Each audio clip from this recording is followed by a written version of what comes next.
Good evening, Brad. Good to see you. Good evening. Good to see you too. Yeah. Thanks for joining. Pleasure.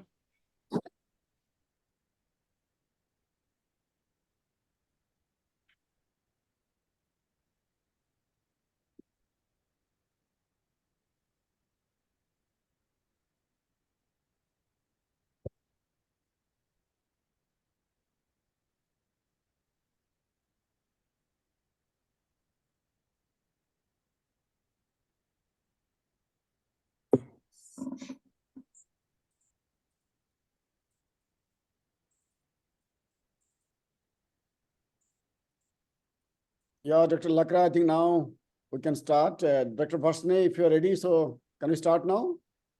Yes, sir. Yes, sir. We are ready here. So please share. Okay, please go ahead then. Yes, good afternoon to all. Good morning, good evening, wherever you are.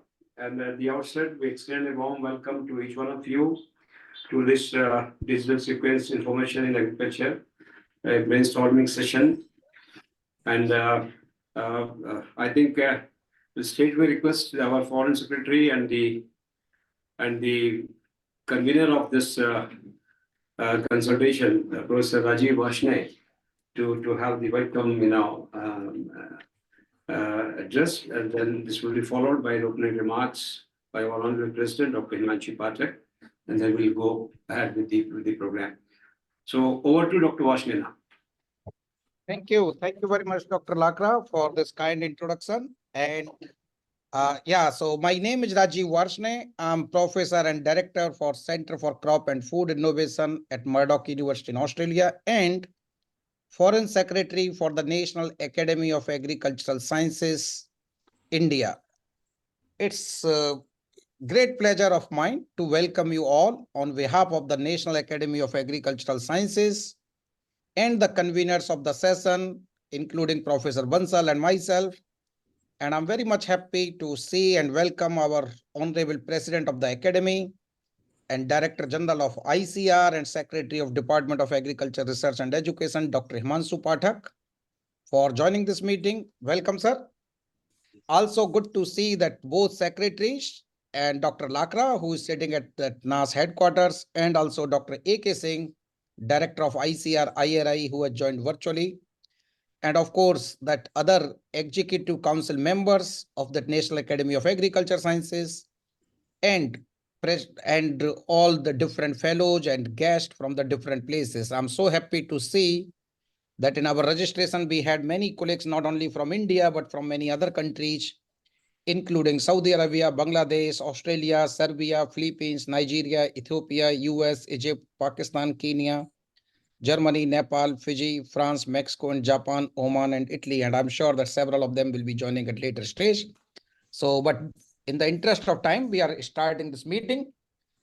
And very briefly, background that why we are organizing this session. So first of all, let me thank National Organizing Committee or organizers, especially National Academy of Agricultural Sciences, in collaboration with the Murdoch University Center for Crop and Food Innovation and Diversity International, DivSeek International Network, to organize this expert consultation on digital sequence information in agriculture. We call it DSI. Many of you may already be aware, but we thought that we should have an expert consultation on DSI because DSI has emerged as an important tool to make agriculture more sustainable and climate resilient. It plays a key role in conservation and sustainable use of genetic resources for food and agriculture. There are numerous applications of DSI that are derived from the plant genetic resources for food and agriculture.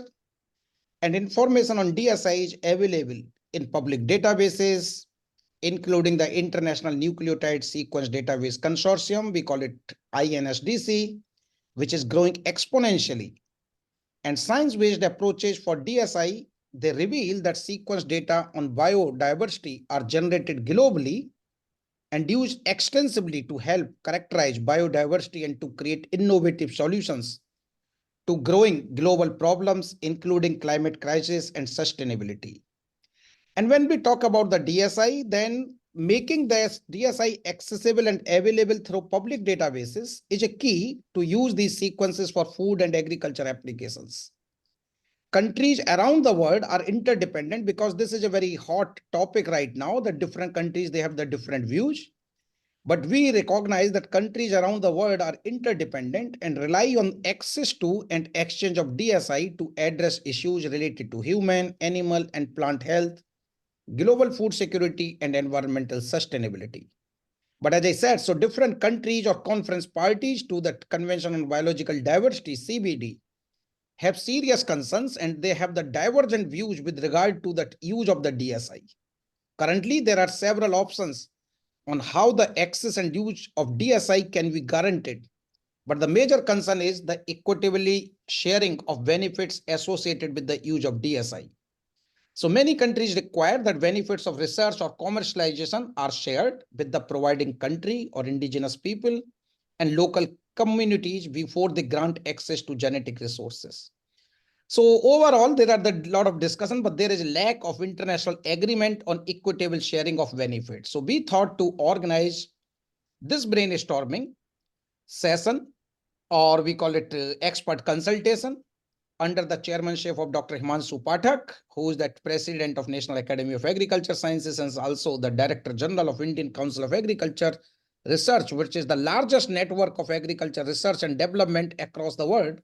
So, and we are very excited to have very eminent speakers as a panelist for this session, including Dr. Amber Scholz, who is coming from Leibniz Institute of DSMZ, German collection of microorganism cell cultures, and she is the one who led this DSI scientific network.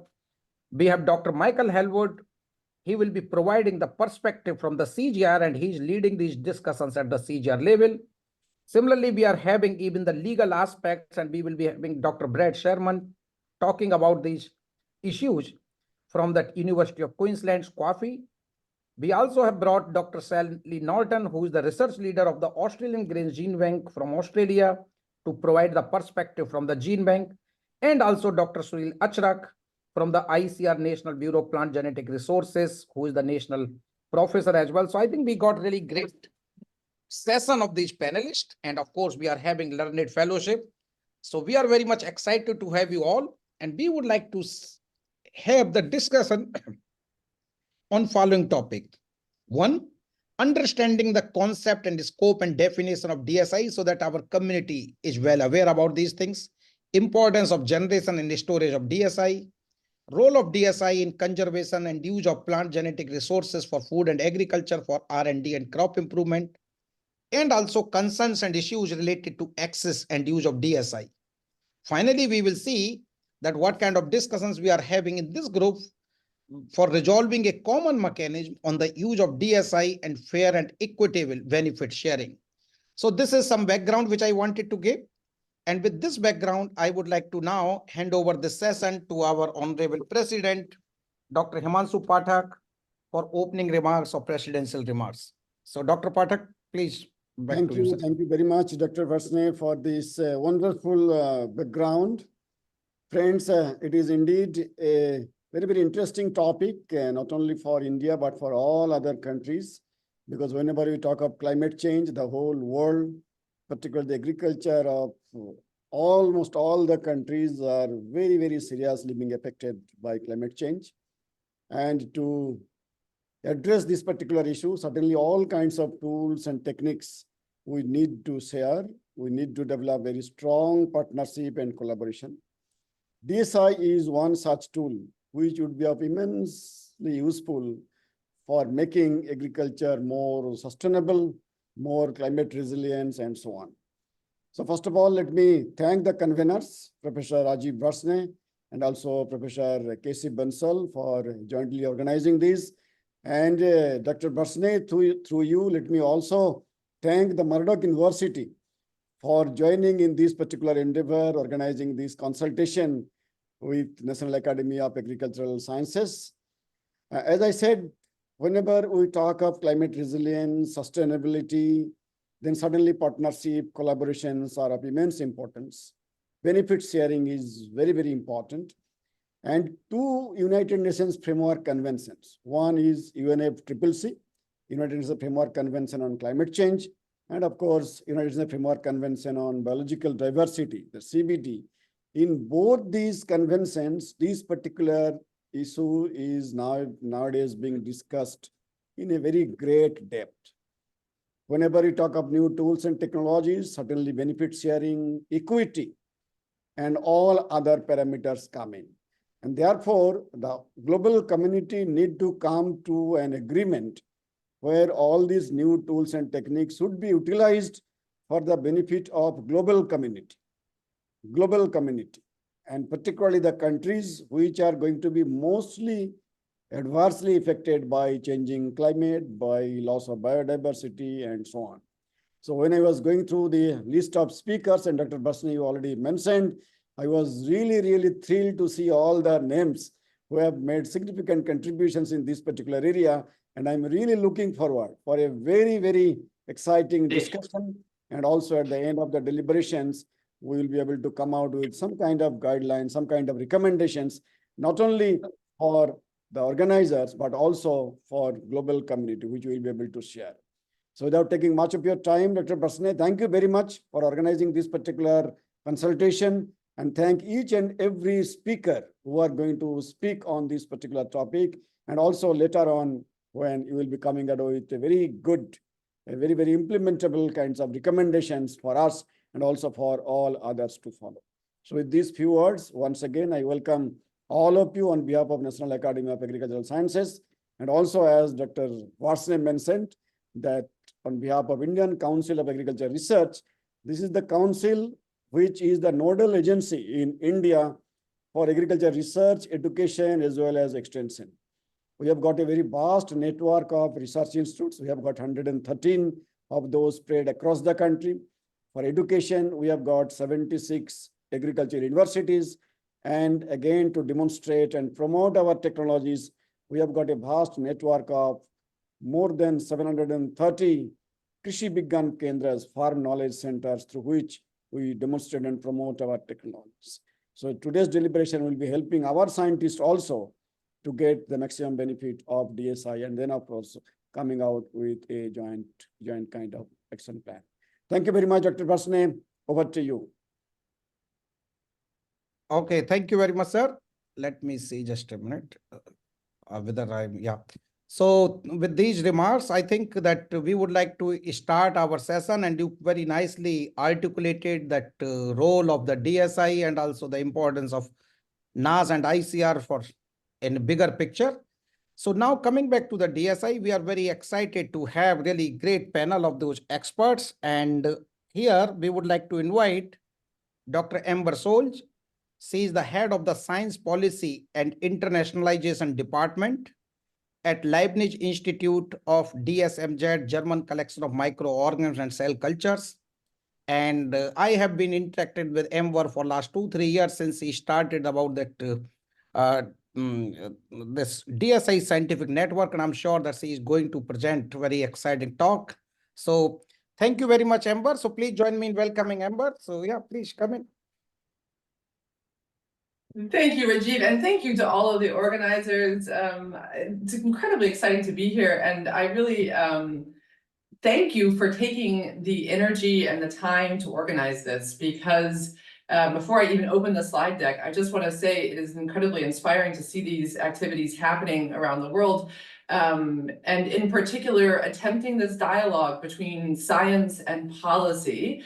You know, we say this all the time, we tell young people they should do it, and then we get busy with our careers, and then we don't really do it. And so the fact that this group of individuals, this group of leaders in the scientific community have taken the time to create this dialogue space is just very powerful and inspiring. And I wish you all the best with the continued efforts of whatever comes out of this meeting. So with that, Rajeev and Casey had asked me to put together the position of the DSI scientific network on digital sequence information. And this is not a single viewpoint, but rather, as I tried to indicate on this first slide, This, the DSI Scientific Network is very much a group of now almost 90 individuals that participate in their individual capacity. We represent a diverse group of DSI using experiences from around the world. So we have members from, I think, nearly 40 countries now. So from both global north and from global south, from developing and developed countries. And all of us, sort of the criteria for entry into the network, if you will, is really two sides of what we believe is one coin. On the one hand, we believe that there is a clear need for benefit sharing from DSI, that only requiring benefit sharing from biological samples, from physical genetic resources, be they plant genetic resources or broader biodiversity resources, that there needs to be benefit sharing from DSI, that those generate benefits that should be shared with the world. And we believe that this benefit sharing can be made compatible with open access to DSI and to open science principles in general. And trying to bridge that divide is difficult, but I think everyone that joined the network, that was sort of the one criteria that all of us agreed on. And that to the extent that we can maximize that openness, we will also maximize the benefits from DSI that can be shared to countries and to society at large. So that's kind of like a disclaimer side of where we all started one. And I should acknowledge a number of people that are on this webinar are also members of the network. So Michael, who will speak after me, Rajeev and KC, as I've already mentioned. And there's a couple of colleagues here. I saw Sally online and Deborah and Pablo. So there's a number of people that also sort of share this overarching view. So where the DSI network started from was to sort of say, well, what all of us have in common is why scientists put their data in public databases, their DSI, in the first place. And there's basically four reasons. Number one, scientific journals that all of us depend on for our careers to move forward will not actually publish your scientific papers unless that data is openly available. That's because number two and three, our granting agencies often require it as a condition of funding, meaning that if you get a grant, for example, here in Germany from the Ministry of Research and Education, they say you have to publish your data with it, and you have to publish very often in an open access journal. And the link between especially 1 and 3 is that the journal basically says, we are not going to publish your data, publish your publication without the data, because that's the key to enable scientific reproducibility, integrity, and even data security. So like if you tell me you published the Arabidopsis genome, but you don't show me, then how do I actually know that you do it? That's sort of a basic principle to science. And I think telling policymakers these reasons is important. And the fourth one is actually relatively unique in some ways to the nature of DNA data or biomolecular data in general, which is that letters like ACGT actually mean nothing without context.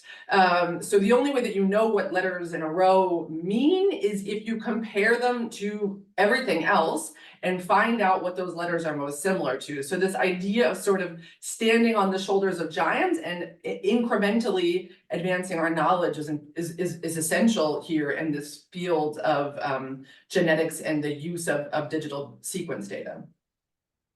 So that was where we started. And you know, policymakers often have a different view of the world. As scientists, I think we were all sort of saying, yeah, open access to data is important, benefit sharing is important, but the overwhelming rhetoric in the policy community is still, and it was, and I think still is, generally speaking, is that the global north uses data or genetic resources, and the global south provides this sort of one-way street that kind of got established, you know, even dating back to colonialism, if you will. And so we attempted with a number of colleagues in collaboration with the Leibniz Institute IPK, which is a global crop gene bank, try to test this hypothesis. Is the use of DSI truly a one-way street, as the policy rhetoric might suggest? So what we did is we took all open access scientific publications that cited sequence data, we did text mining. So here's how it works. You would take a publication like this one, a virus novel to an infection and outbreak in Bolivia. You would take the author affiliations, you would find where those physical geographical locations were. Then you would text mine the paper itself and look for those unique accession IDs. So you can see one up there in light green up here, and you would look them up in the sequence databases, the INSDC, which Rajeev mentioned earlier. And then you would ask the sequence database, okay, where was the physical country of origin for that sequence data? So you would see here in this example, Brazil. So based upon this particular publication for this particular author, you would say here the providing country was Brazil. That's where the original genetic resource came from that gave rise to these sets of sequence data, and the using country was Peru. If you do that over several hundreds of thousands of publications and 18 million different sequences, you can generate global trends. And so what you're looking at here is all of the providers of the genetic resources that gave rise to DSI, and then the users, that is the scientific authors in the publications. And you can see the top 25 users and providers. You can see in India very clear, and you'll see this over the next several slides. Here in position, what is that? Position 6. So you can see that India provides a bit more than it uses in purple.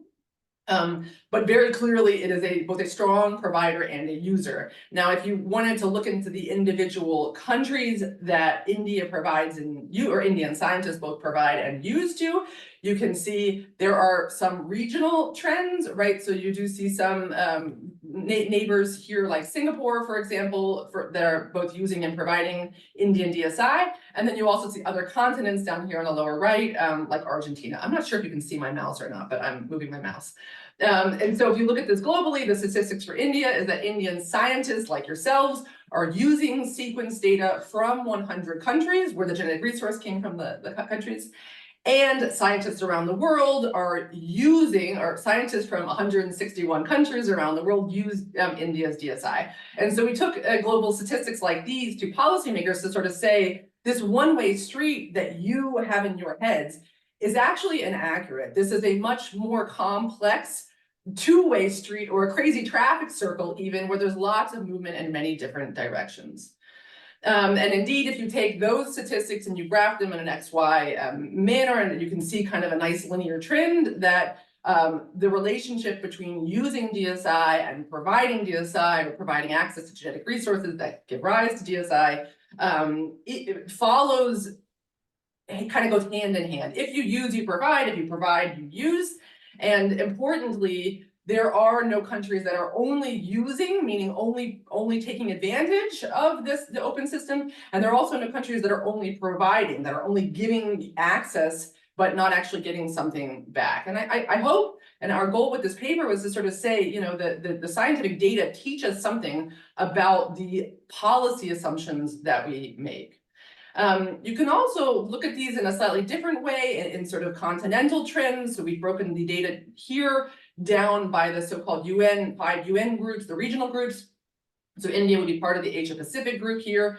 So if you look, if the country of origin came from the Asia Pacific region, then the biggest section of that bar, that is to say the users of Asian Pacific sourced DSI, are actually Asian Pacific based scientists.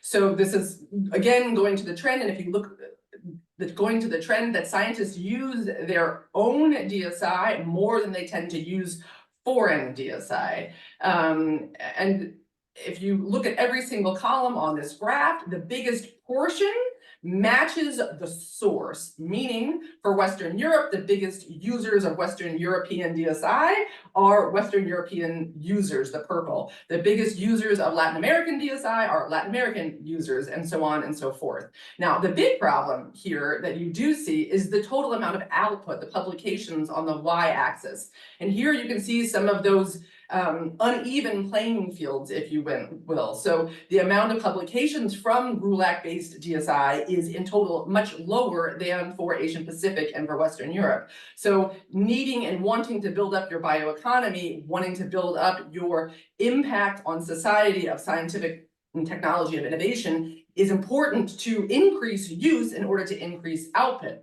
Now, any benefit sharing mechanism that impacts use and holds down access will impact negatively the amount of output from that region, from that country. So that's kind of the reason, the scientific reason for why this work is important to me in the first place, and the sort of baseline, I think, for many network members. But now comes more the outreach question. How do you bring scientists together from around the world to make their voices heard? And we took a couple of approaches to this. Well, first you have to make a website, of course, and I'm happy to put that in the chat, or maybe colleagues can do that for me. So this is actually slightly outdated, as I mentioned, but we had, I think, several months ago, 75 experts from 26 countries from every region. And we also put together almost 2 years ago, I can't believe it, an open letter, and once the CBD negotiations began to get going again, to really explain this view on open access and on benefit sharing. We had a number of individual signatures, over 1,000, as well as different entities, organizational or institutional signatories that are listed here.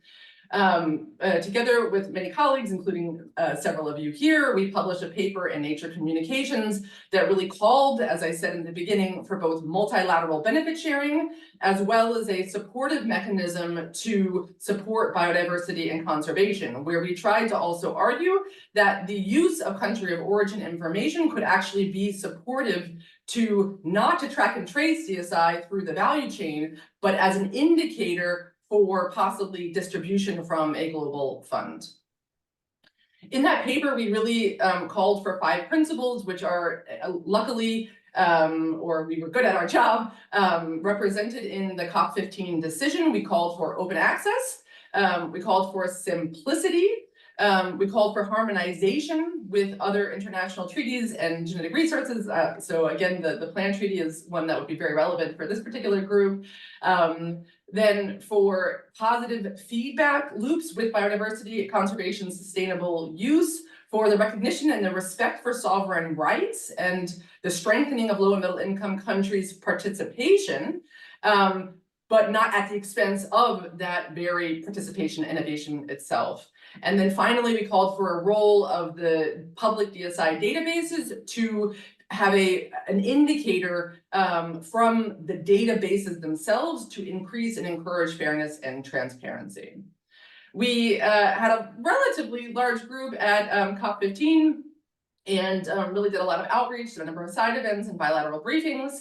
And ultimately, we were very pleased and remain very pleased with the COP15 decision. It is in some ways everything and nothing, but it is a huge step forward, which is that the parties decided to establish, as part of the global biodiversity framework, a multilateral mechanism for benefit sharing from the use of digital sequence information, including a global fund. So parties did not decide to go for a Nagoya Protocol-like mechanism, but instead decided for a multilateral mechanism. They also decided they would figure out what that mechanism would be by COP16, and COP16 is actually in October in Colombia this year, and it will be quite challenging for them to get a full-blown mechanism, but I am very optimistic they will make significant progress on deciding how that mechanism will work by October. If I have time, Rajeev, sorry, I saw you turn your camera on, and I hope I'm not too tight on time. I had 3 questions that I wanted to pose for discussion. Is that okay, or did you want me to wrap up? Yeah, please go ahead. Yeah. We should have some Okay, time, yeah. so just 3 questions that I have put together based upon listening to different Indian, in particular, policy makers in international negotiations. So number 1, as I mentioned, our Nature Communications paper did call for the use of country of origin as a possible factor in the distribution of payments from a global fund. Now, this would be a decoupled mechanism. It would not require tracking and tracing a country of origin all the way through the value chain, but would use the time point of entry into the public databases and the country of origin information that was there as an indicator or a factor for deciding which countries get which money from the fund. And that statement is there in the Geneva document, whether funding allocations should be based, at least in part, on the geographical origin of the genetic resources from which DSI is derived. And if payments largely went to not all countries, for example, not probably developed countries, then it does occur to me, as you see at number 5 here on the list, that India, Indian scientists and in general would be sort of winners from this scheme. And I'm not quite sure whether or not these data and this statement have landed together in the position of the Indian government at negotiations, but I would think that would be quite an interesting statistic to link together. So number 1, my question there was simply, is that, what is the position of both scientists and policymakers on that? Number 2, in November, I heard the colleague from India a number of times insist on the importance for India of national databases, national DSI databases. And often the language there was very much towards a closed system, not particularly supportive of open access. And to my knowledge, and I have this information from Guy Cochran, who is the head of one of the INSDC branches, that the most important, and if not the largest and most significant Indian sequence database would be the Indian Biological Data Center, which does in fact work closely with the INSDC, the international partners, and shares data, led by 2 colleagues. I believe the database has a particular strength and focus in plant and agricultural data, has also developed new data standards that you can see highlighted there on the right, but DBT Pride. And they also follow this general trend that open is better.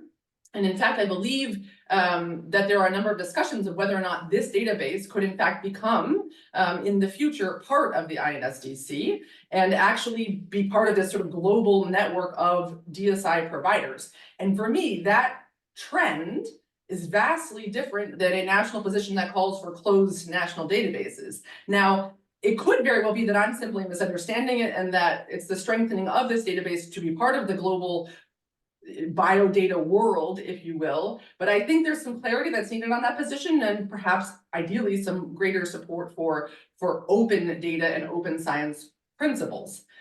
And then finally, and again, Sunil, I'm looking at you and the hard work of plant treaty negotiators in comparison to CBD. I really believe, along with several others here, that the need for harmonization of these rules on DSI benefit sharing is incredibly important.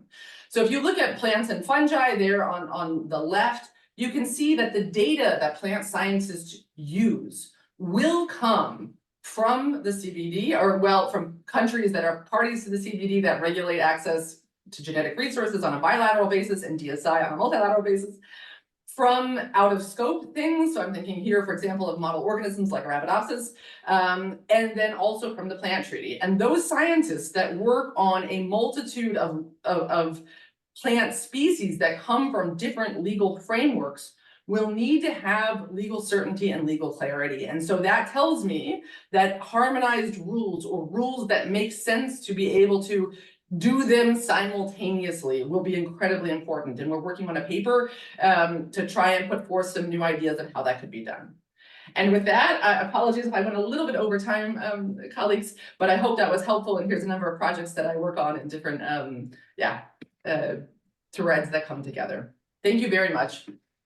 Thank you. Thank you very much, Amber, for very nice background and talking about the different important or key components of the DSI. And this was also good that you highlighted some examples from this India and also mentioned some of the points especially related to database. So I think these are very important points.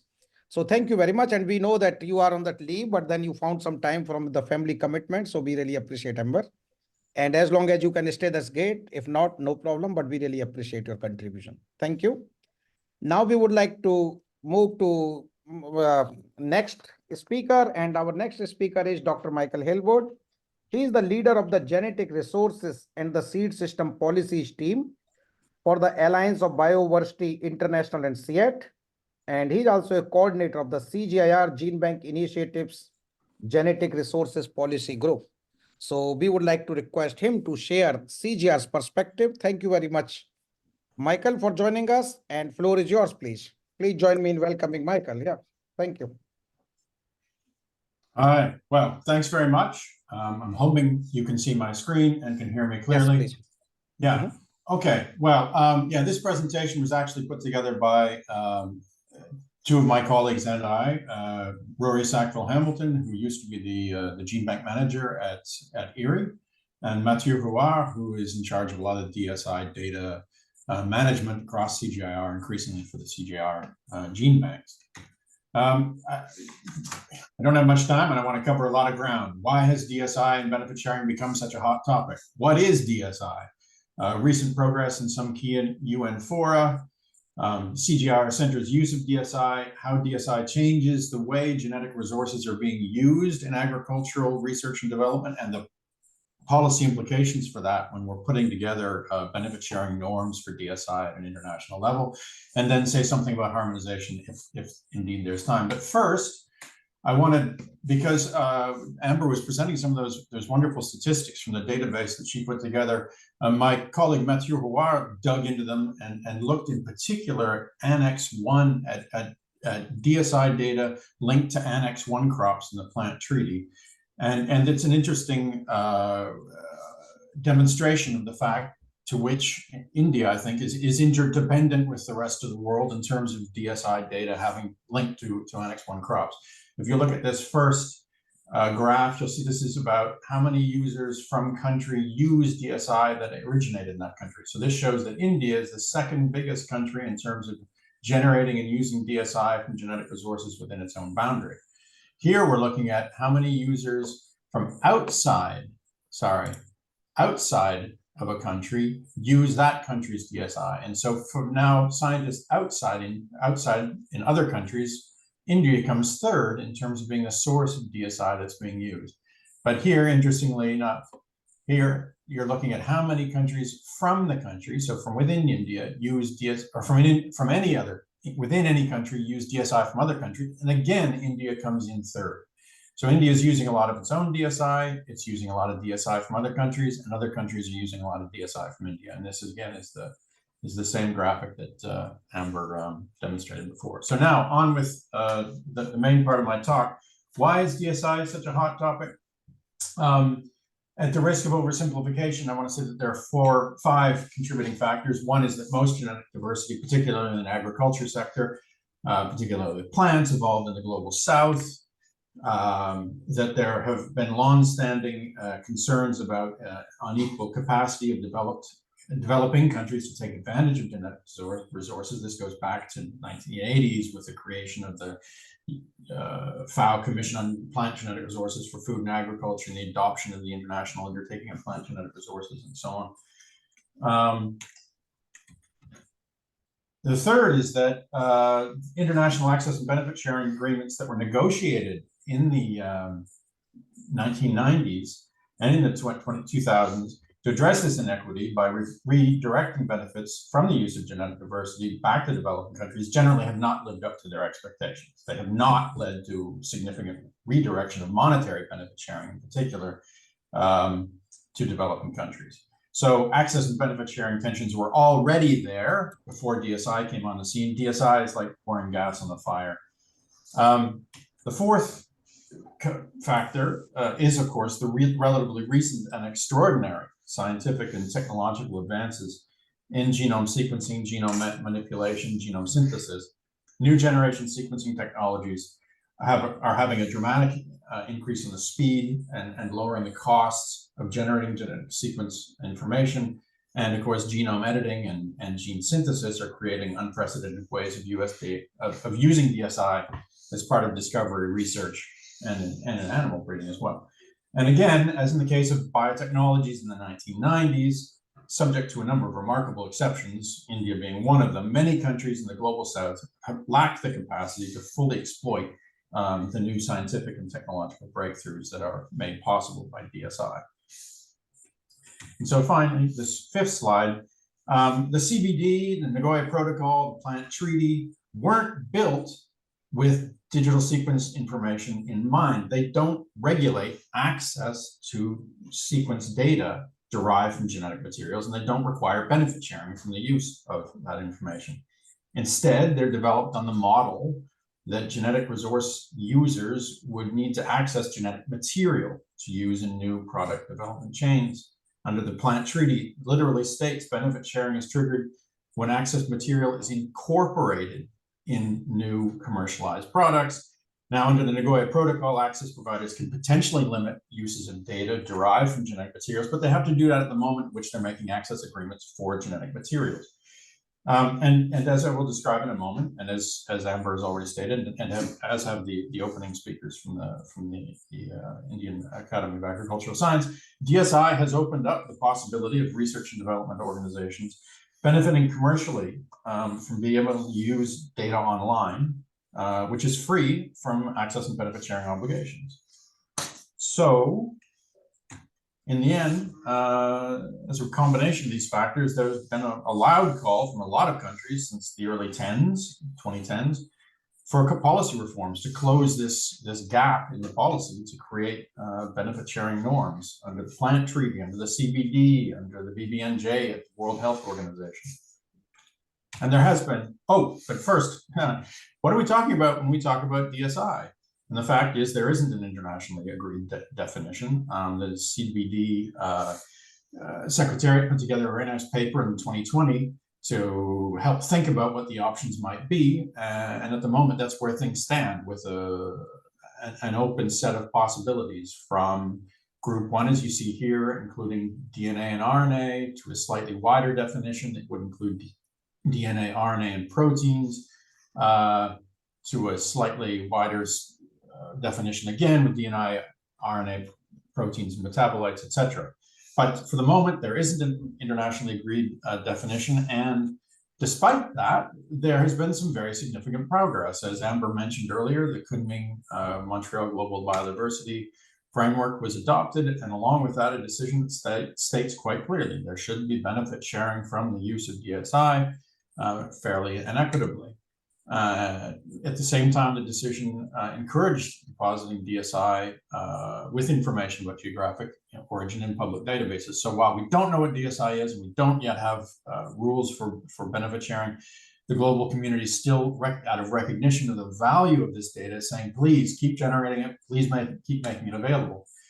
The decision also recognized that tracking and tracing of all digital sequence information for genetic resources is not feasible as part of an overall solution to benefit sharing for digital sequence information.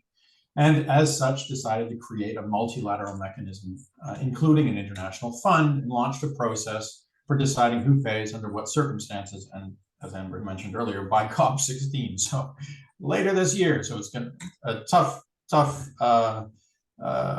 schedule to keep to. And the COP in that same decision established criterion that should inform the development of this mechanism over the course of the next 8 months, including that it be efficient and feasible, that it should generate more benefits than it costs, that it provide legal certainty, not hinder research innovation, and be consistent with open access to data. Only 6 months later, the law of the sea on the law of the sea and the Convention on Sustainable Use of Marine Biological Diversity in areas beyond national jurisdiction, the BBNJ, also adopted an instrument which also states that there should be benefit sharing from DSI. So within 6 months now, the international community has gone from, we don't even know if there should be benefit sharing for DSI, the two international agreements saying very clearly there needs to be, though the mechanisms have yet to be worked out. And that's part of why we're here. What does India think about what are the most important components to be included in this international mechanism under the CBD and the Kunming Montreal Global Biodiversity Framework, but also, very importantly, perhaps more importantly for this community, what does India think should be the mechanism for dealing with DSI benefit sharing in the context of the relaunch negotiations to enhance the multilateral system of access and benefit sharing under the Plant Treaty? Now, I won't say much about this because we have Dr. Sunil Archak here, and he's one of the co-chairs of that process that's supposed to be wrapped up in November 2025, and there are a series of ongoing meetings, the next of which is in April here in Rome. So CGIAR, of course, has been very much engaged in the use, generation and use of digital sequence information. Here's a series, representation of some of the crop reference genomes to which we've contributed. And Rajeev, this is from a slide you originally shared some years ago, and we've added some of the additional genomes to which we've made contributions to the reference genome. We engaged in large-scale genotyping from the CG gene banks. You know, some of the particular better known examples are the 3,000 rice accessions in the Erie gene bank, the diversity analysis of 80,000 wheat accessions at CIMMYT, and much closer to home for you, the chickpea genetic variation map based on 3,000 plus genomes, and there's Rajeev's name again showing up prominently, and many other people in the room. So why do we do this? What's the genotyping for? It's to improve our methods of conservation, gap analyses, looking at duplicates. We can use them for conserving genetic integrity and understanding the genetic structure of our collections. And we can also, combining that information with phenotypic information, identify useful alleles, haplotypes, candidate genes, and identify donors for specific traits. All this upstream research contributing to the possibility of very targeted use of material in the product development stage. Of course, we do a lot of we have mechanisms for storing markers and making them publicly available. Here are a few, and again, closest to home is the ICRSAT hosted DivSeek database, but we're also developing a system whereby CG gene banks would hold all the genotyping data in something called GWA. And there, of course, most of you are probably familiar with the rice DivSeek database. We do a lot of work, increasing the amount of work doing genome association studies, where you pull together hundreds, sometimes thousands of materials from multiple countries to compare genotyping data with phenotypic data to identify trait associations with sequences. And a very nice study, again, close to home here, is the study of 50 agronomic traits using peanuts on a reference set comprising 300 genotypes from 48 countries. And there are other examples here of CIMMYT's work on maize and rice, but all the centers are now engaged in this kind of work. We're using genome data for breeding. Here's a paper by Pixley et al. Describing the genome editing work that the CGIAR centers are engaged in a number of different crops. And of course, we're engaging more and more in the use of genomic prediction to cut down the time needed in breeding cycles. So, and finally, CG centers do a lot of work in capacity building. All the centers, or many of the centers, have platforms through which they do outreach and training with national partners.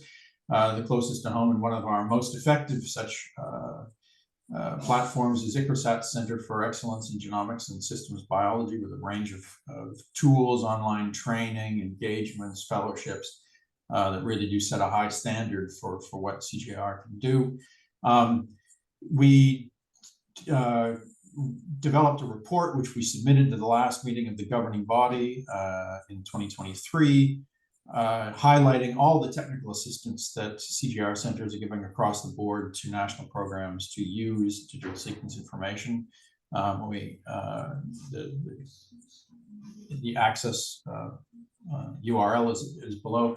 And it was gratifying that the governing body recognized the role of CGIAR in this regard, welcomed and acknowledged the technical assistance undertaken by CGIAR centers in order to reduce the existing gap on capacity regarding generation, access to, and use of DSI, and recommended that that work be continued. So where does this leave us? In our own experience and that of other research organizations, when we look at the use of DSI? Well, the fact is we're in a multilateral reality. Digital infrastructures are already facilitating and pooling the availability of huge amounts of data. That data is being accessed through open access mechanisms, and it's stimulating scientific breakthroughs. it's being used to create value at multiple levels in the lexicon of the plant treaty for information exchange, technology transfer, capacity building. And it's fair to say that agricultural research and development is now dependent. I mean, I'd say we're addicted to DSI and its ability to use it for our research, and there's really no turning back. But there needs to be a reality check, and that, of course, is that on the one hand, there's lots of non-monetary benefit sharing, as I say, but it's largely unmeasured. And so one of the challenges to see, can we measure it better and harness it better and use these opportunities for developing new norms to promote more efficient non-monetary benefit sharing. But most importantly, there is no internationally agreed monetary benefit sharing mechanism. Obviously, we need to have a solution that raises funds, reflects the value of the addition of DSI to agricultural research and development, and shares those benefits and supports continued availability of DSI. And so how do we get there? What are we doing? Well, the fact is, the current model of conceiving of how to share and the justification for sharing benefits from the use of genetic materials really doesn't hold water anymore. The conventional method is that benefit sharing under the plant treaty and the CBD Nagoya Protocol are based on traditional approaches to product development, where value is created based on phenome without relying on DSI. Benefit sharing is based on which genetic resources in a breeding pool become physically incorporated in final products, which are sold commercially. And this was pre-DSI, a rational basis for benefit sharing.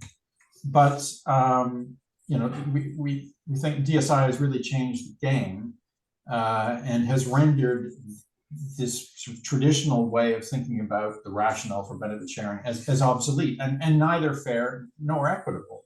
And we've identified 3 ways in which DSI has changed the way genetic resources are used in agricultural research that leads us to this conclusion.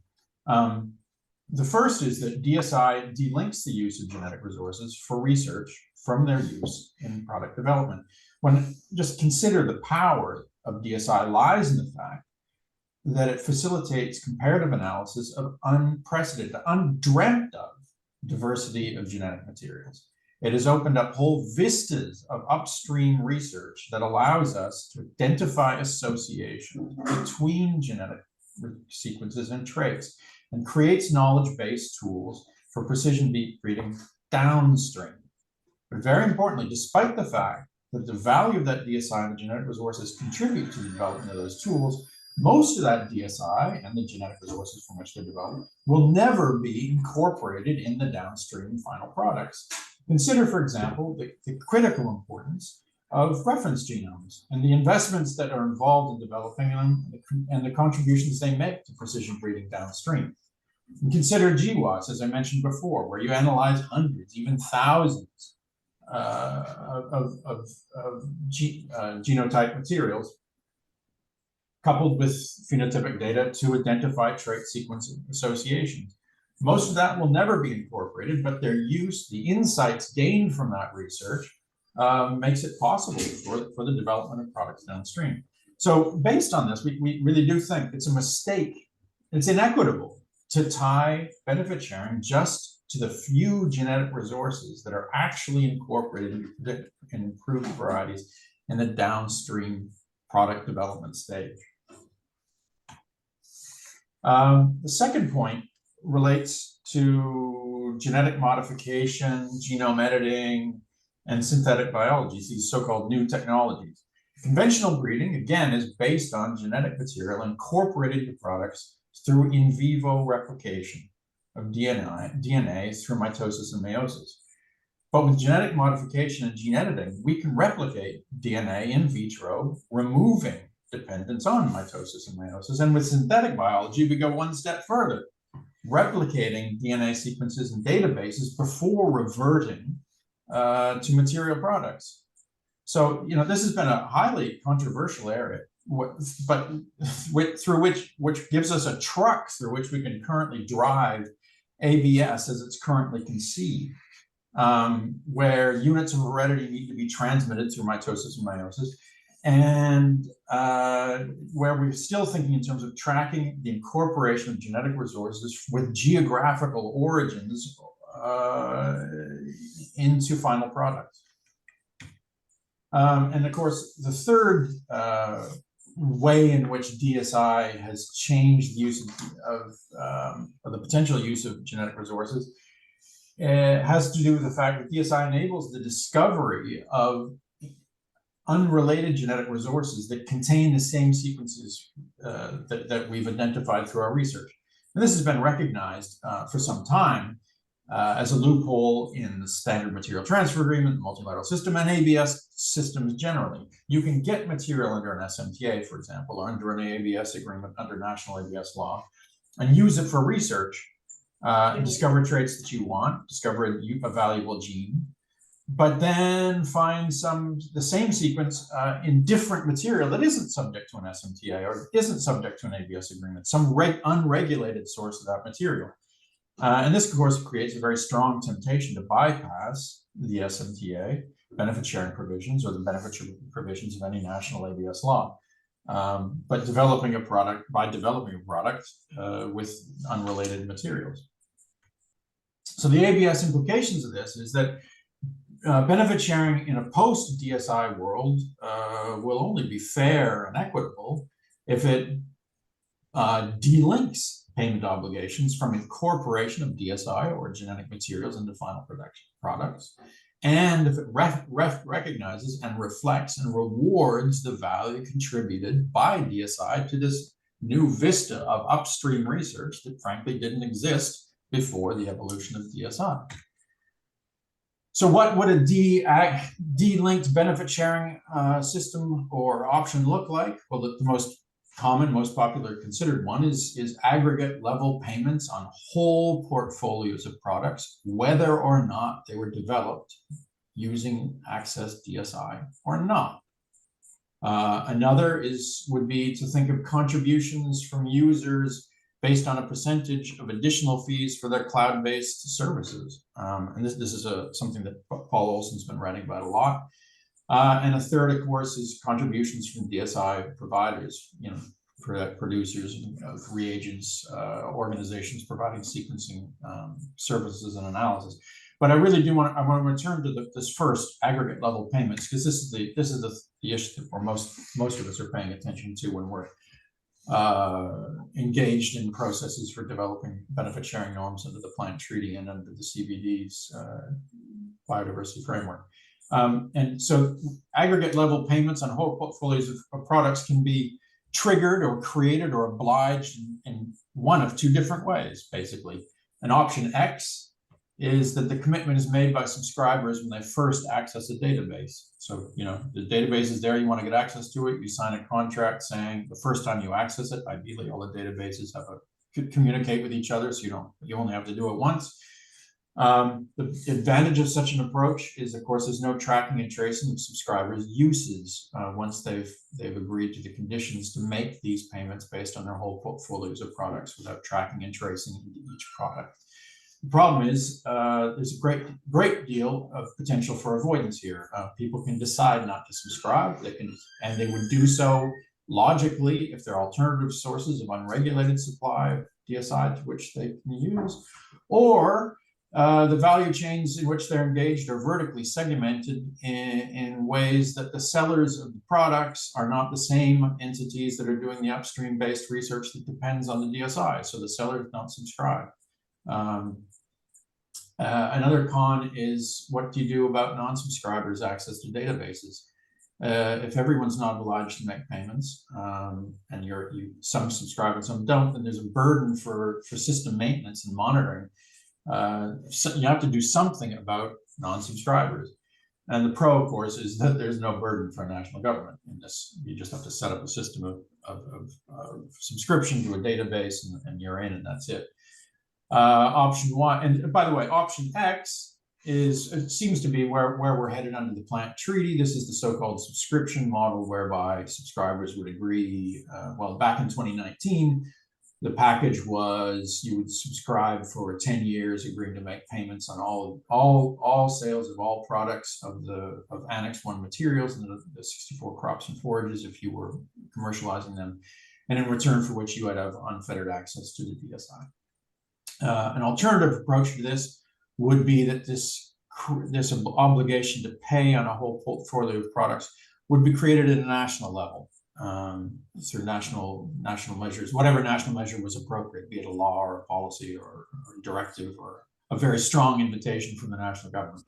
The beauty of this approach would be that there is no avoidance potential. Everybody who's developing portfolios of products along the product strain would be ending to pay. Yes.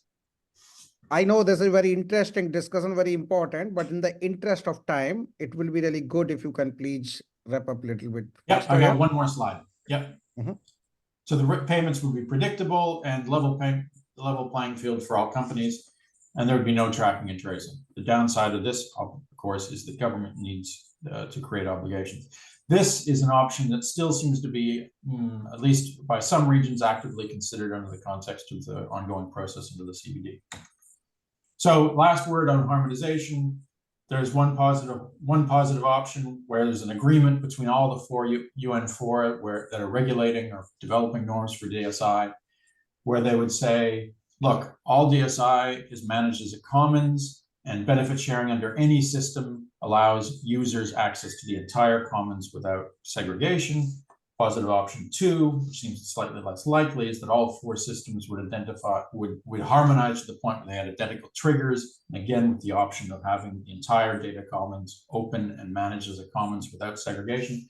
And the third, and a bad negative scenario, would be that we just extend the mutually exclusive scope with respect to genetic materials currently, for example, the CBD and the plant treaty, to associated DSI, and we'd have different systems for DSI benefit sharing, and DSI would be avoided. So positive option 1 or 2 are where we very much hope we're headed at the end of the day. So thank you very much. Thank you. Thank you very much, Michael. I think you covered a range of the topics, so this was very useful, and giving the examples from the CGR and also giving some of the good solution suggestions. So we really appreciate. And I think your presentation is really a good segue now to move to the next presentation. And this is from Professor Brad Sherman, who is a professor of law at the University of Queensland. And he has held many important positions in past, including that at Griffith University, the London School of Economics, and the University of Cambridge. In Australia, he is that laureate fellow, which is very prestigious, and also the member of the ARC Center for Plant Success and ARC Center in Synthetic Biology. So we look forward to hear from you, Brad. So please, let's welcome Brad. And Brad, please come in and share your thoughts.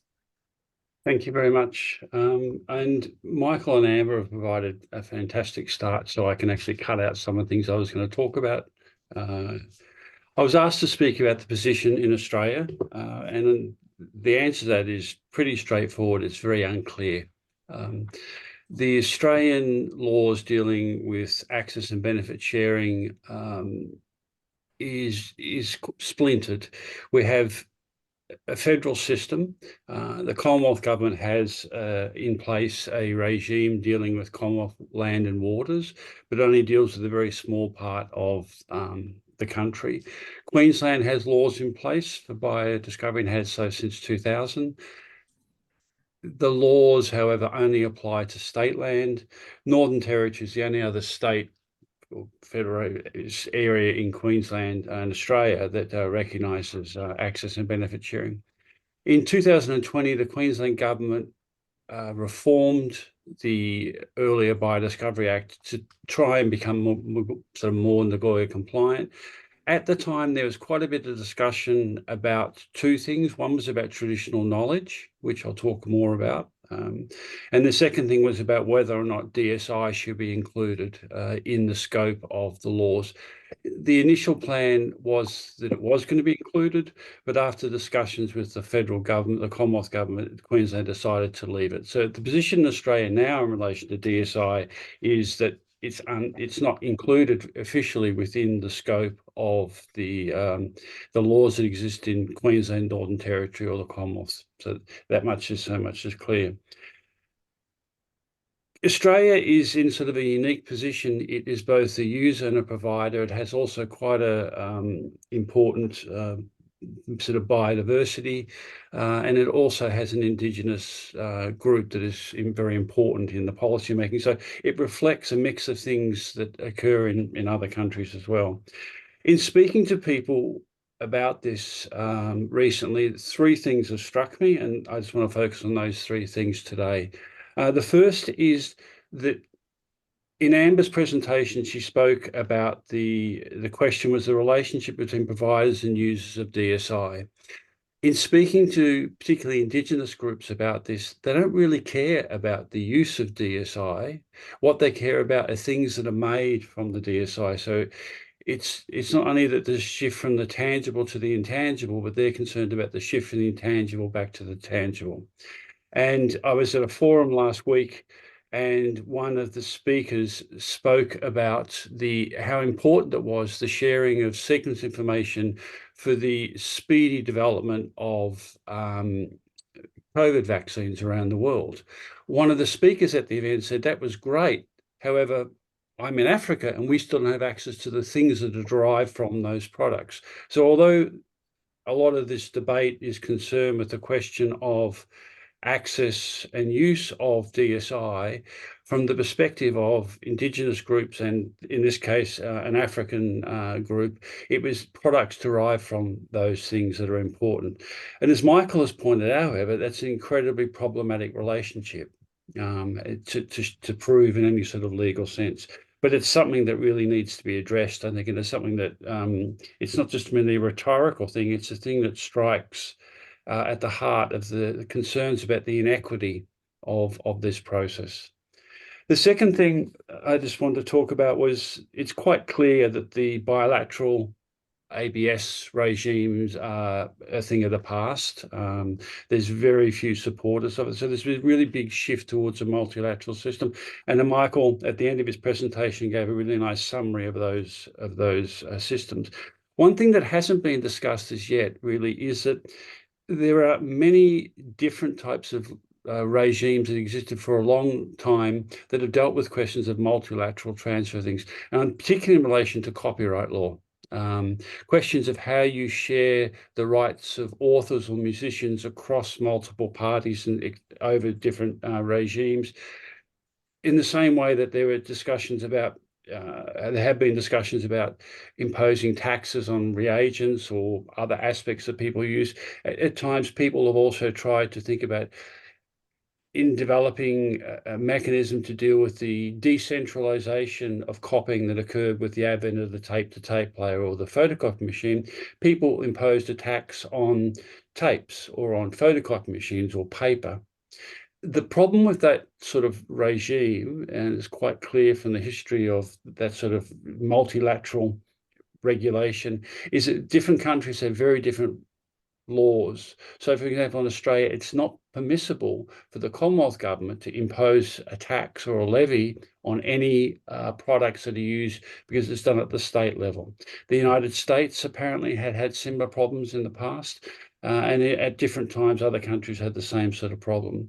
So these questions are ones that are really problematic. Another thing that's quite striking about many of the multilateral systems that exist in other contexts is how little money they generate for end users. Many of the collecting societies that exist spend most of their money on administration, and very, very little of the money is ever returned to the people that they're meant to return it to.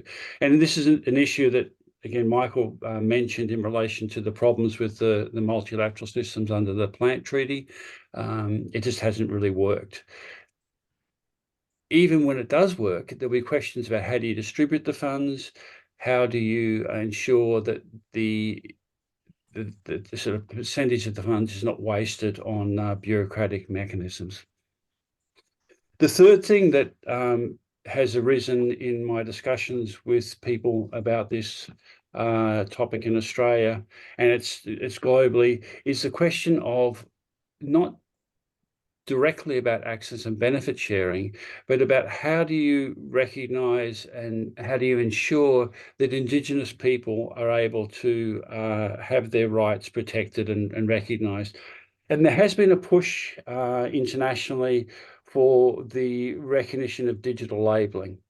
And this is a mechanism whereby Indigenous provenance or Indigenous data provenance is included in the metadata. So there's been a push for biocultural and traditional knowledge labels. The IEEE is also developing standards for Indigenous data provenance. I think it's at the stage of it's going to be released fairly soon for public comment. The problem with those regimes, however, is that they're quite useful in situations where people are using a digitized version of genetic resource, and it can be readily identified with the product. But again, as Michael pointed out, when you're dealing with sequence information, when information is collated together in a larger regime, it's very difficult to deal with those things. So just to sum up, those are the position in Australia. The government really has shown no interest, really. Sally might know more than I do about this, but the government's shown very little interest in revising the laws in relation to access and benefit sharing. But the key issue that's arisen here is that Indigenous groups feel like that they are not going to get fair recognition. And so there is a big push for some sort of mechanism to provide some sort of recognition through digital labelling. Thank you. Thank you very much. Let me see this thing. So thank you very much, Brad, for highlighting this different activities and also the position of Australia. So that's perfectly fine. And also acknowledging that the fact that how we would like to see in Australia for Indigenous contribution and that support to them. So this is really good. Thank you for all these good suggestions also. Now we would like to have that perspective from the gene bank. And for this regard, we are having Dr. Sally Norton. She is a senior research scientist and also national leader at the Australian Grange Gene Bank. And she will be talking, or she will be giving the perspectives from the AGG. So thank you very much, Sal, for joining. And we would like to welcome you for this session. And floor is yours, please. Hey, thanks, Rajeev. You can hear me okay? See my screen? Yes, please. Yeah. Good. Yep. All will. Yep. Before I start, I'd like to first acknowledge the traditional owners across Australia from the lands that we're all coming from, really, and pay respect to the elders past, present and emerging. It's been fascinating to listen to the presenters that have come before me, going through the complexity around DSI, not only in what it's called, but how it's actually recognised and how we're trying to actually make it accessible to people moving forward. So I've put together a few slides to really talk about what the Australian Grange Gene Bank's doing now. It delves into the world of DSI, but it's more around the complexity of where we're at, and really looking forward to what DSI, coupled with bioinformatics, can really add to the development of grain crops across the world.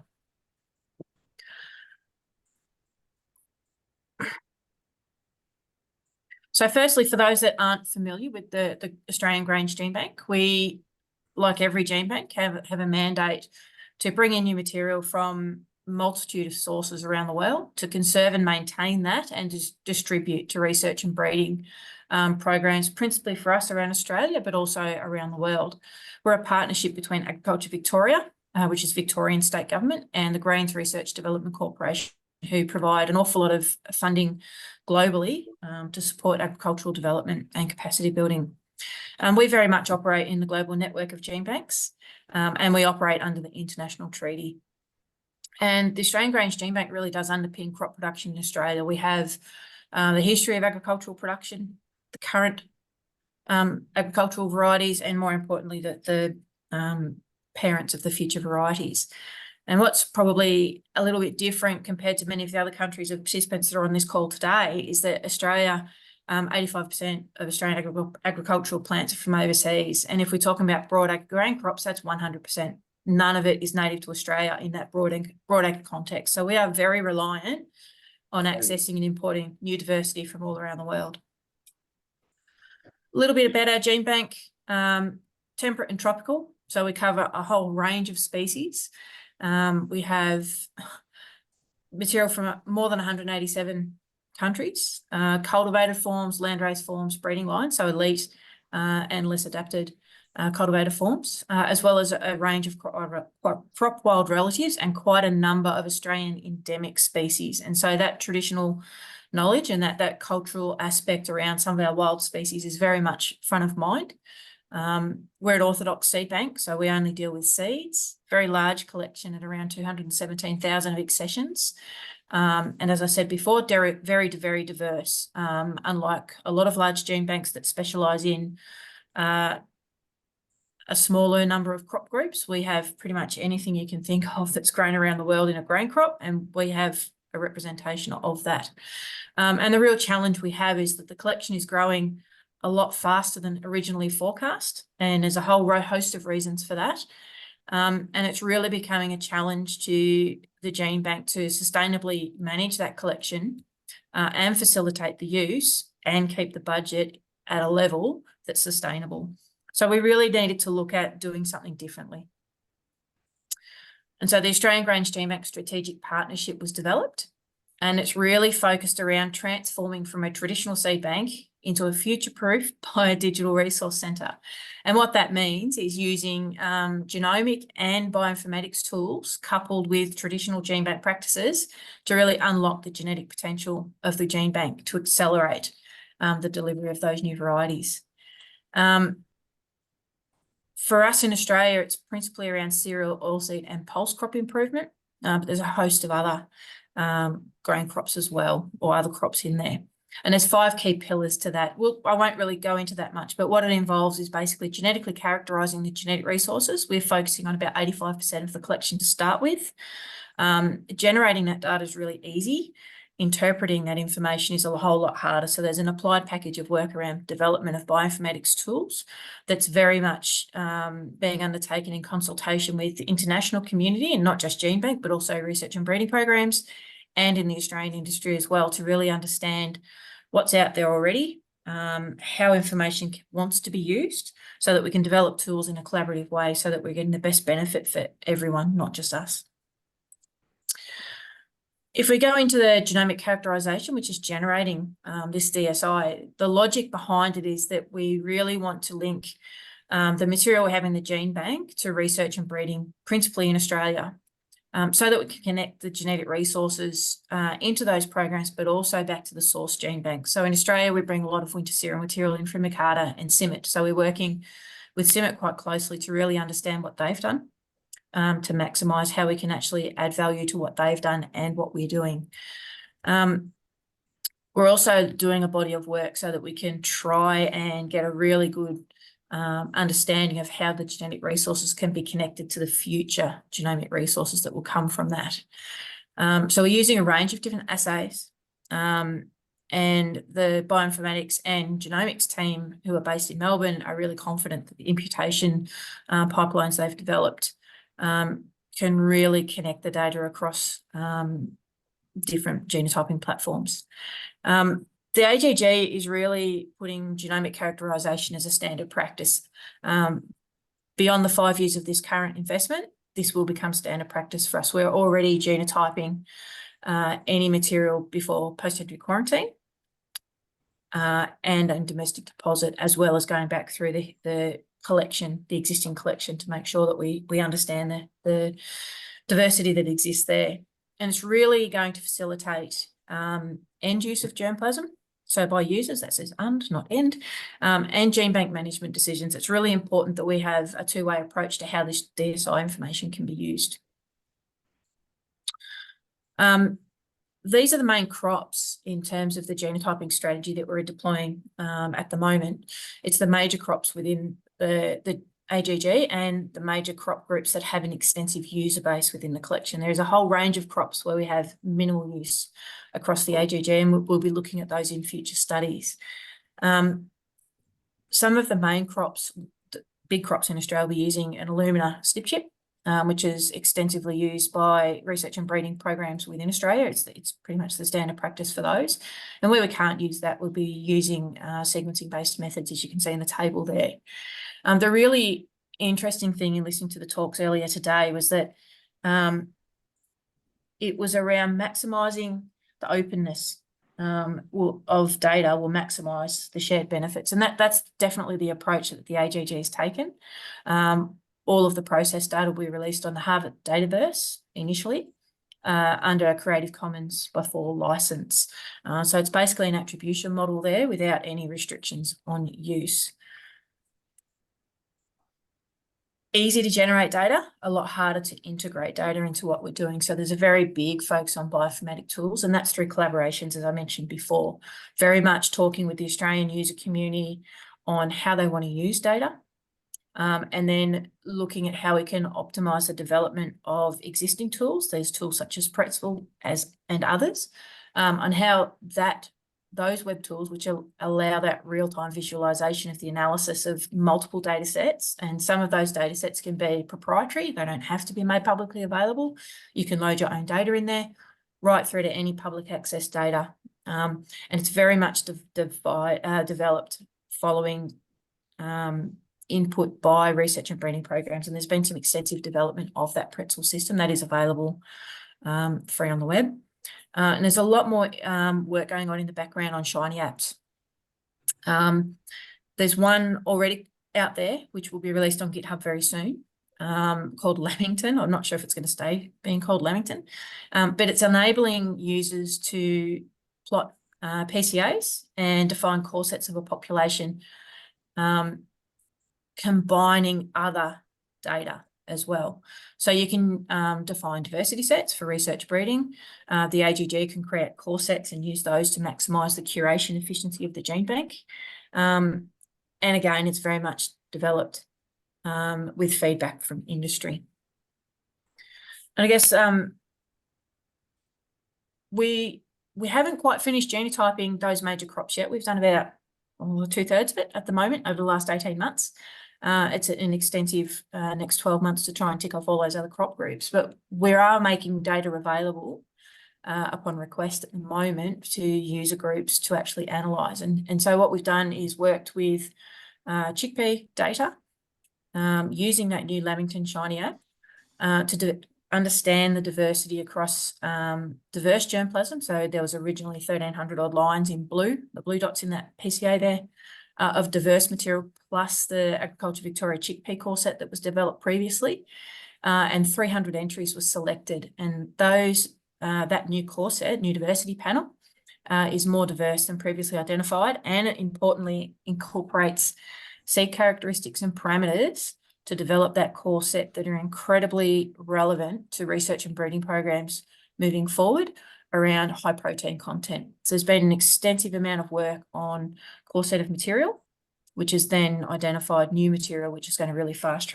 potentially fast track the development of those new varieties. And just acknowledge Shimna's group there and GIC investment in that. So really for us, it's around making data available for everyone to be able to maximise the use of that data and maximise the use of genetic resources. And the hope, well, certainly with the AGG, we're not policymakers, we're policy takers. So we're very much interested in really watching how this space evolves over time. And with that, I'd just like to say thank you. As I mentioned before, we have a community of practice together for industry engagement. If anyone is interested in joining that, you can email Adam, who will take any questions or interest you have in the approach we're taking or access to data. His email address is on that QR code there. So with that, Rajeev, thank you. Thank you. Thank you very much, Sal, for very nice presentation and sharing that thing that what Australia is producing in terms of the DSI. This is going to be very useful information. If you wish, you can unshare your presentation. So this was fantastic. Thank you, Sal. Now we would like to hear from Dr. Sunil Archak, who is a professor for the plant genetic resources at Indian Agriculture Research Institute and also ICR National Fellow at ICR National Bureau of Plant Genetic Resources. His name was already mentioned in some of these previous presentations. He is playing very important role in this area from India. So Sunil, floor is yours. So we welcome you for this session. Yeah. Thank you very much. I'm just trying to find to share. Thank you very much, Rajiv, for having me.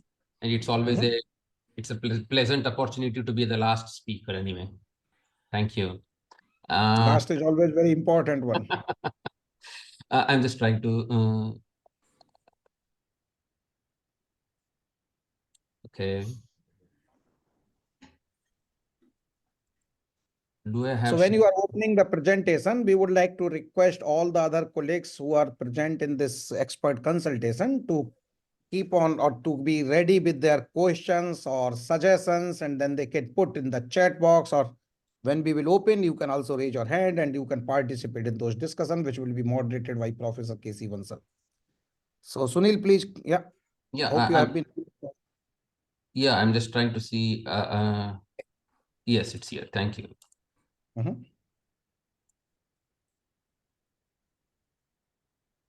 Thank you very much,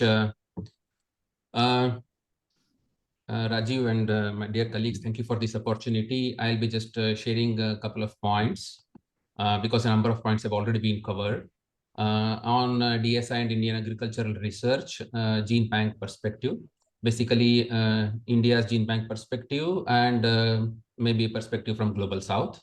However, I have to make it very clear that I'm an ICR National Fellow at National Bureau of Plant Genetic Resources, ICR constituent, but whatever I'm going to speak now is not necessarily the viewpoints of my institute or the ICR. I'm also acting as the co-chair of the working group at the International Treaty of Plant Genetic Resources. However, my viewpoints, again, because it's still an ongoing process, I don't want to jeopardize my own process there. But it is, yes, indeed, a synthesis of what we have learned over a period of time here.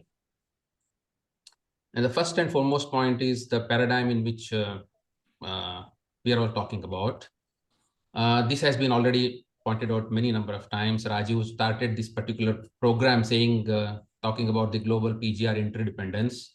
And this is where people started working initially, much before what happened in 1993 December. Before that, plant genetic resources were known and used as a common heritage of humankind. And people from anywhere in the world could access, acquire, use, and then, let's say, translate that into a commercial product without any problem. And after 1993, when the Convention on Biological Diversity came into force, the genetic resources became sovereign rights, and they came under the sovereign rights of the countries. And after that, a few years later, as a special treatment to plant genetic resources for food and agriculture, this subset of the genetic resources, there was one more agreement or a treaty came into force in 2004 in the form of a multilateral system with access and benefit sharing mechanism. So this is about the plant genetic resources in their physical form. So where are we with respect to digital sequence information? Where are we at this point of time? At this point of time, digital sequence information, DSI or GST, whatever we may call, is at a stage where we were there before 1993 with respect to the physical genetic resources, seeds. That means anybody can from anywhere can access information available anywhere, and you have lots of freedom to operate. You can make use of that, work on that, and then publish. We have seen a lot of information on that, and then wherever possible, commercialize. Commercialize doesn't mean that you earn a lot of money. Commercialize means you apply into some form of products. And however, things have changed, and people have already pointed out things have changed, and things are changing very, very drastically. DSI are treated now as to be treated in the form of in a multilateral system as far as the benefit sharing is concerned, not access. Please note. So in CBD, the last point in the right corner here. So in CBD, people are negotiating or discussing about how we can build a multilateral system for benefit sharing mechanism for DSI. In treaty, in plant genetic resource for food and agriculture, we are working on developing a consensus to see that how individual countries have rights in deciding the sharing of physical resources as well as DSI, and how it can be combined with benefit sharing as well. However, it is not that easy, not straightforward. On the left, you see a green circle, which is, let's say, it can also mark as a territory of a country, and also as the genetic resources that are present in that country. Out of that, we have very small part, very small part is present as an XC2 gene bank. And it is on this that the sharing sovereignty rules and international rules apply as far as treaty is concerned. Whereas on the right side, you have a huge red circle. In fact, it could be bigger than this, where we have INSDC, that is global open access databases information is available. Wherever there is a physical material is concerned, its sovereignty as well as benefit sharing can be implemented, can be enforced by the country. It is possible theoretically. Whereas currently this is not possible theoretically also, because the data are held elsewhere. We all have to understand this. If a particular genetic resource is originated, let's say in India, and it is now present in many other gene banks, a researcher from some other country accesses the material from, let's say, the CIMID gene bank or USDA gene bank, and then publishes information which is very relevant, let's say, about the trade discovery. And a person from some other country, a third country, accesses that information and then takes it to a next level where its application or its utilization at a commercial level is possible. So you can see that it's not that at one level or it's a bilateral kind of thing. It's located here, somebody accesses it, so it can be now negotiated. So it's not that easy, it's not that simple. It's pretty complicated and multi-layered. So we have to understand this point. So why DSI has come into limelight? Michael has already mentioned a number of factors, but 3 points are very important. Number one, explosive growth of DSI. We have all understood that. And there is an open access availability of DSI, which is why this becomes much more important, that any kind of regulation or policy that everybody is foreseeing today or tomorrow should not jeopardize the open access availability of DSI, because that itself is a driver. Open access is a driver for whatever is happening in the world. And the third one is that we have gene-edited crops and the legal approval of having these kinds of crops across many countries in the world. So we know that in GenBank, for example, every 2 years, this doubles. So it's really explosive. And when I say it's explosive, it doesn't mean that it is, let's say, lopsided. You can see here that it's lots of, these are organism-wise distribution. And you can see that it's growing in all places. And as far as agriculture is concerned, please mind that it is not just plants. Agriculture means it is sources in animals, in bacteria, viruses, invertebrates, everywhere, because agriculture includes all these factors. And the moment we are talking about DSI, how we make use of DSI originated in one organism into another one is seamless. So it becomes that much more, let's say, responsible as far as how we make use of these DSI. And you can see from this graph that people have already mentioned about gene-edited plants. So they are, wherever you see green, then they are all approved. So they can be treated as if they are conventionally bred new varieties, if they are SDN1 kind of events. So when we have these kinds of, let's say, condition, the importance or the significance of DSI shoots up that much more. And then when that happens, then how people try to govern that one, how they are governed or proposed to be governed. When I use the word governance, we all think that something has to be restricted, regulated, stopped kind of word. No. When we say PGRFA governance, please see that we understand it by, we aim at guaranteeing food security through the conservation, exchange, sustainable use of the world's PGRFA, as well as fair and equitable benefit sharing arising from its use. So its governance means that you ensure that there is a common protocol across the world, and there is a seamless link between the use, support of use, and then the benefits coming out of that, and then support for the people who are originating and maintaining all those things. So it's that way one has to translate the word, the governance. Now question arises, how do we include DSI in this principle? It's not easy. First of all, how do we establish the process once we include, let's say if we agree to include this in principle, which people have done that one, as people, my previous speakers have already mentioned. In last December in Montreal, there has been a watershed agreement on inclusion of DSI in benefit sharing. So it is already part of the game. But how do we establish the process? And it becomes that much more trickier, because the process of PGRFA governance with respect to the physical material itself is evolving in all its senses. 2 or 3 of my previous speakers, and then Michael particularly mentioned about the decoupling or the delinking of access and benefit sharing, and how it is particularly logical and practical in case of DSI. However, that itself has become a challenge in Global South gene banks, because please remember that the investment for establishing a gene bank and maintenance of gene bank is taken care by the state. And then whatever is accessed from here, the benefit sharing doesn't come back to the state in any form. Maybe some projects, ignore that. So the delinking is not always a very, it's sometimes disincentivizing for compliance. So this we must have to keep in mind when we go ahead with when we speak about DSI. Okay, so which is why then who foots the bill? There is one thing which is common between gene bank and INSDC. What is that? Users do not pay for the management of both of these.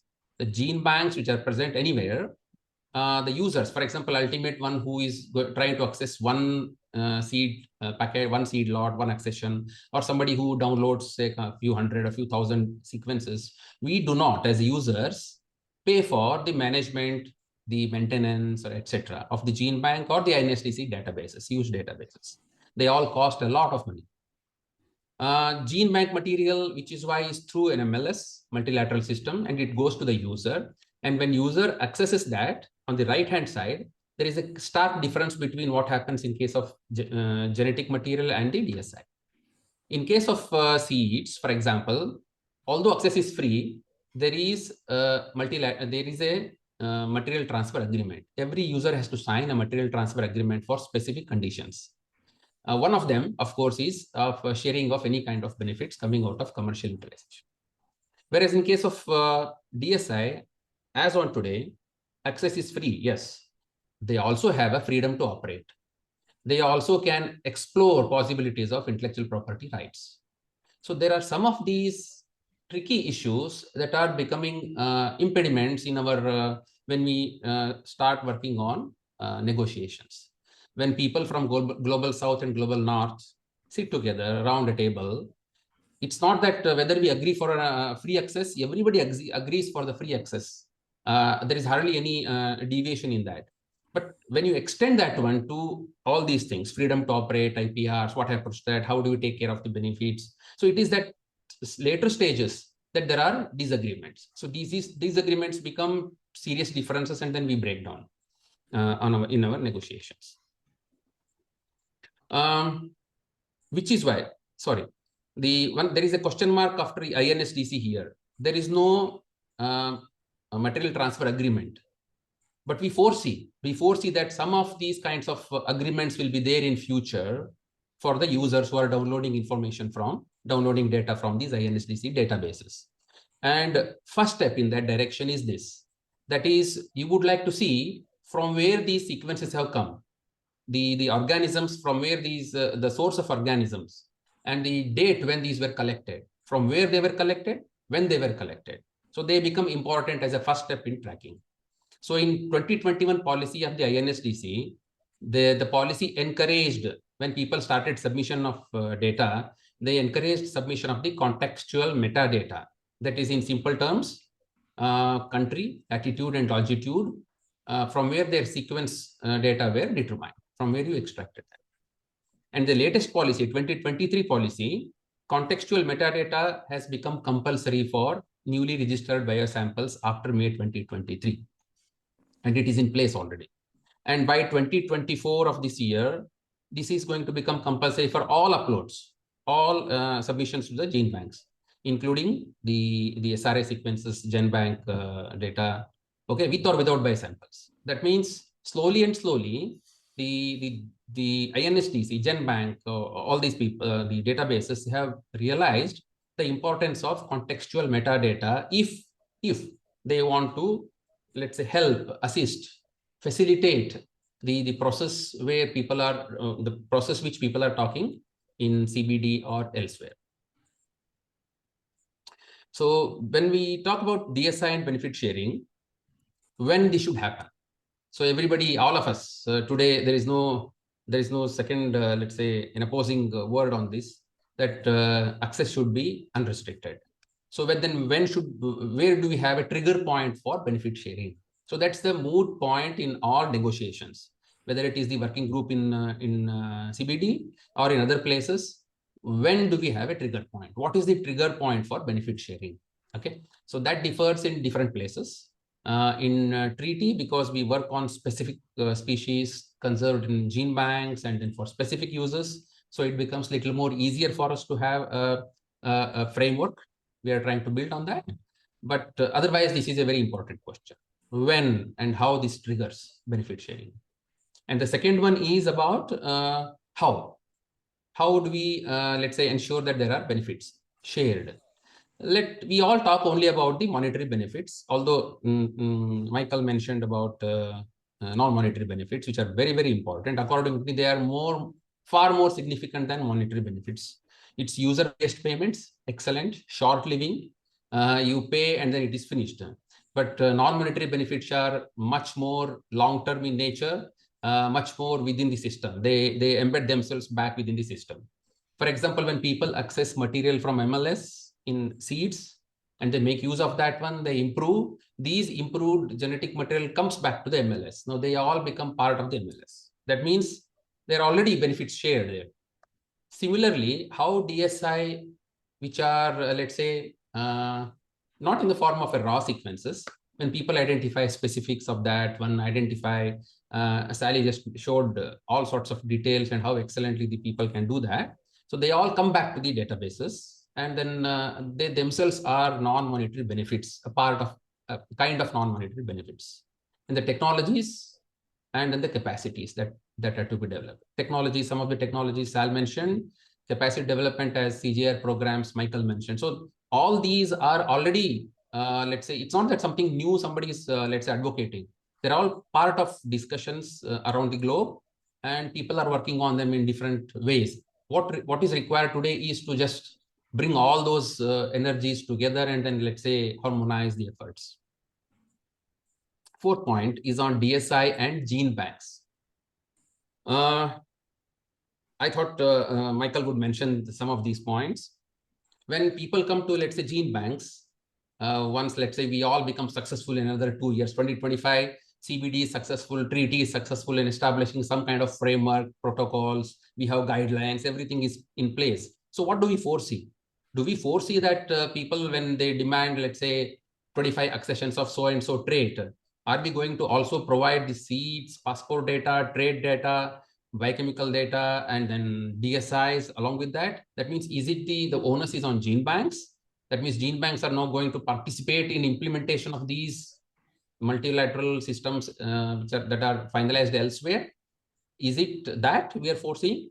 Or how do we link accession and DSI? First of all the accessions and the DSI, unless what Australian Grain Gene Bank showed that each and every accession that they are going to, let's say, work on them. German gene banks people are doing, many other gene banks are working on this. How do we get feedback by the users who have accessed seeds initially? Now they have worked, they have generated lots of DSI. How do we get feedback in terms of specific DSI that are to be linked and then supplied for the future users? How can we do that? So we have to explore answers to all these questions. And there are DOIs. These are digital object identifiers using which, let's say, FAO treaty are advocating. How can we scan? If we make use of these DOIs, every DOI is an address for every single accession. So we can, let's say, if that accession is mentioned in a publication, then you can go and say that, okay, this is how it is done, like how text mining was done by Amber's team. So DOIs make that kind of work much easier. Okay, there are a few questions many people ask, let's say, stakeholders, the farmers, community members, civil society. When we keep attending lots of meetings, there are many questions asked in this way, and perhaps some of the participants might also have some questions similar to this. Whether DSI and gene banks are competing or complementary, because when this question was asked when let's say mutation breeding came into being, they said, okay, now we can mutate and get anything new thing de novo. Why do we need something to be stored, conserved, and spend so much of money on that? No, that passed out, that period. And then when transgenics came in, then they said, okay, we can now take care of whatever de novo diversity that we can create that.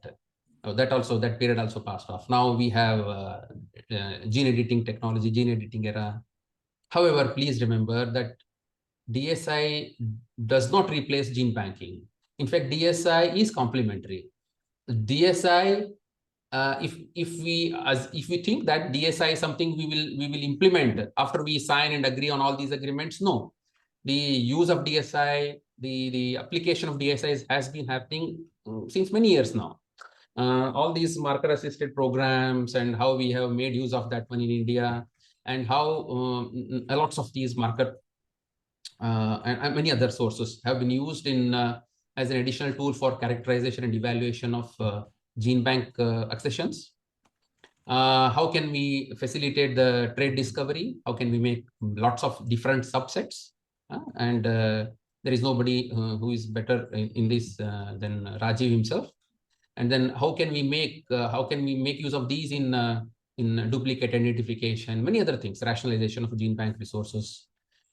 They're all extremely useful in basic studies of biosystematics, conservation protocols. You want to identify, let's say, new sets of conservation protocols where you can reduce the cost of conservation, ultra desiccation, lots of other things. So in all these places, these sequences, their information, genomic resources are extremely useful. So DSI has been useful, and they are going to be adding lots of value to gene banking. We have tried to develop some kind of a tool here, thanks to my National Fellow project, where we try to see how do we link all the accessions that are present in GenBank and all the accessions that are present in all the gene banks around the world. So we have tried to develop this tool which links all of them to see how many of them actually are linked. But this uses all the data, some of those data where people did not submit the, let's say, the crop name of the crop or the country or all those things. So we may find that things have not been submitted. So when people start working on DSI, policymakers or these negotiations, they will have a difficult time in, let's say, linking these. So some of these tools will be useful. So quickly, last part, Rajeev, some recommendations, some audacious step. Number one, access not to trigger benefit sharing. Access itself is not, should not become, let's say, point where benefits, people have to, let's say, register themselves, pay in advance or something kind of. As far as DSI is concerned, no, that cannot be a practical solution. However, debate is on already. When we say open access, or what do we mean by that? Because there are many terminologies: free access, unrestricted access, open access, and they're all qualified. They have some meaning for that. So they all have to be settled. And we should be very careful that the cost of the process shouldn't overshoot benefits. It's very, very important. When I say benefits, in all terms, in financial terms, in technical terms, in policy, others. And the last one is, somehow we have to see that we circumvent tracking and tracing requirement. It's very difficult, impractical. Now, the second point is, it's very, very essential, without which we have no other option, to formulate domestic policy on access to DSI and consequent benefit sharing. We all have to remember, please, that all these global agreements and treaties such as ITP, GRFA or CBD can only set the framework and guide. It is the domestic legislation which is required for the governance.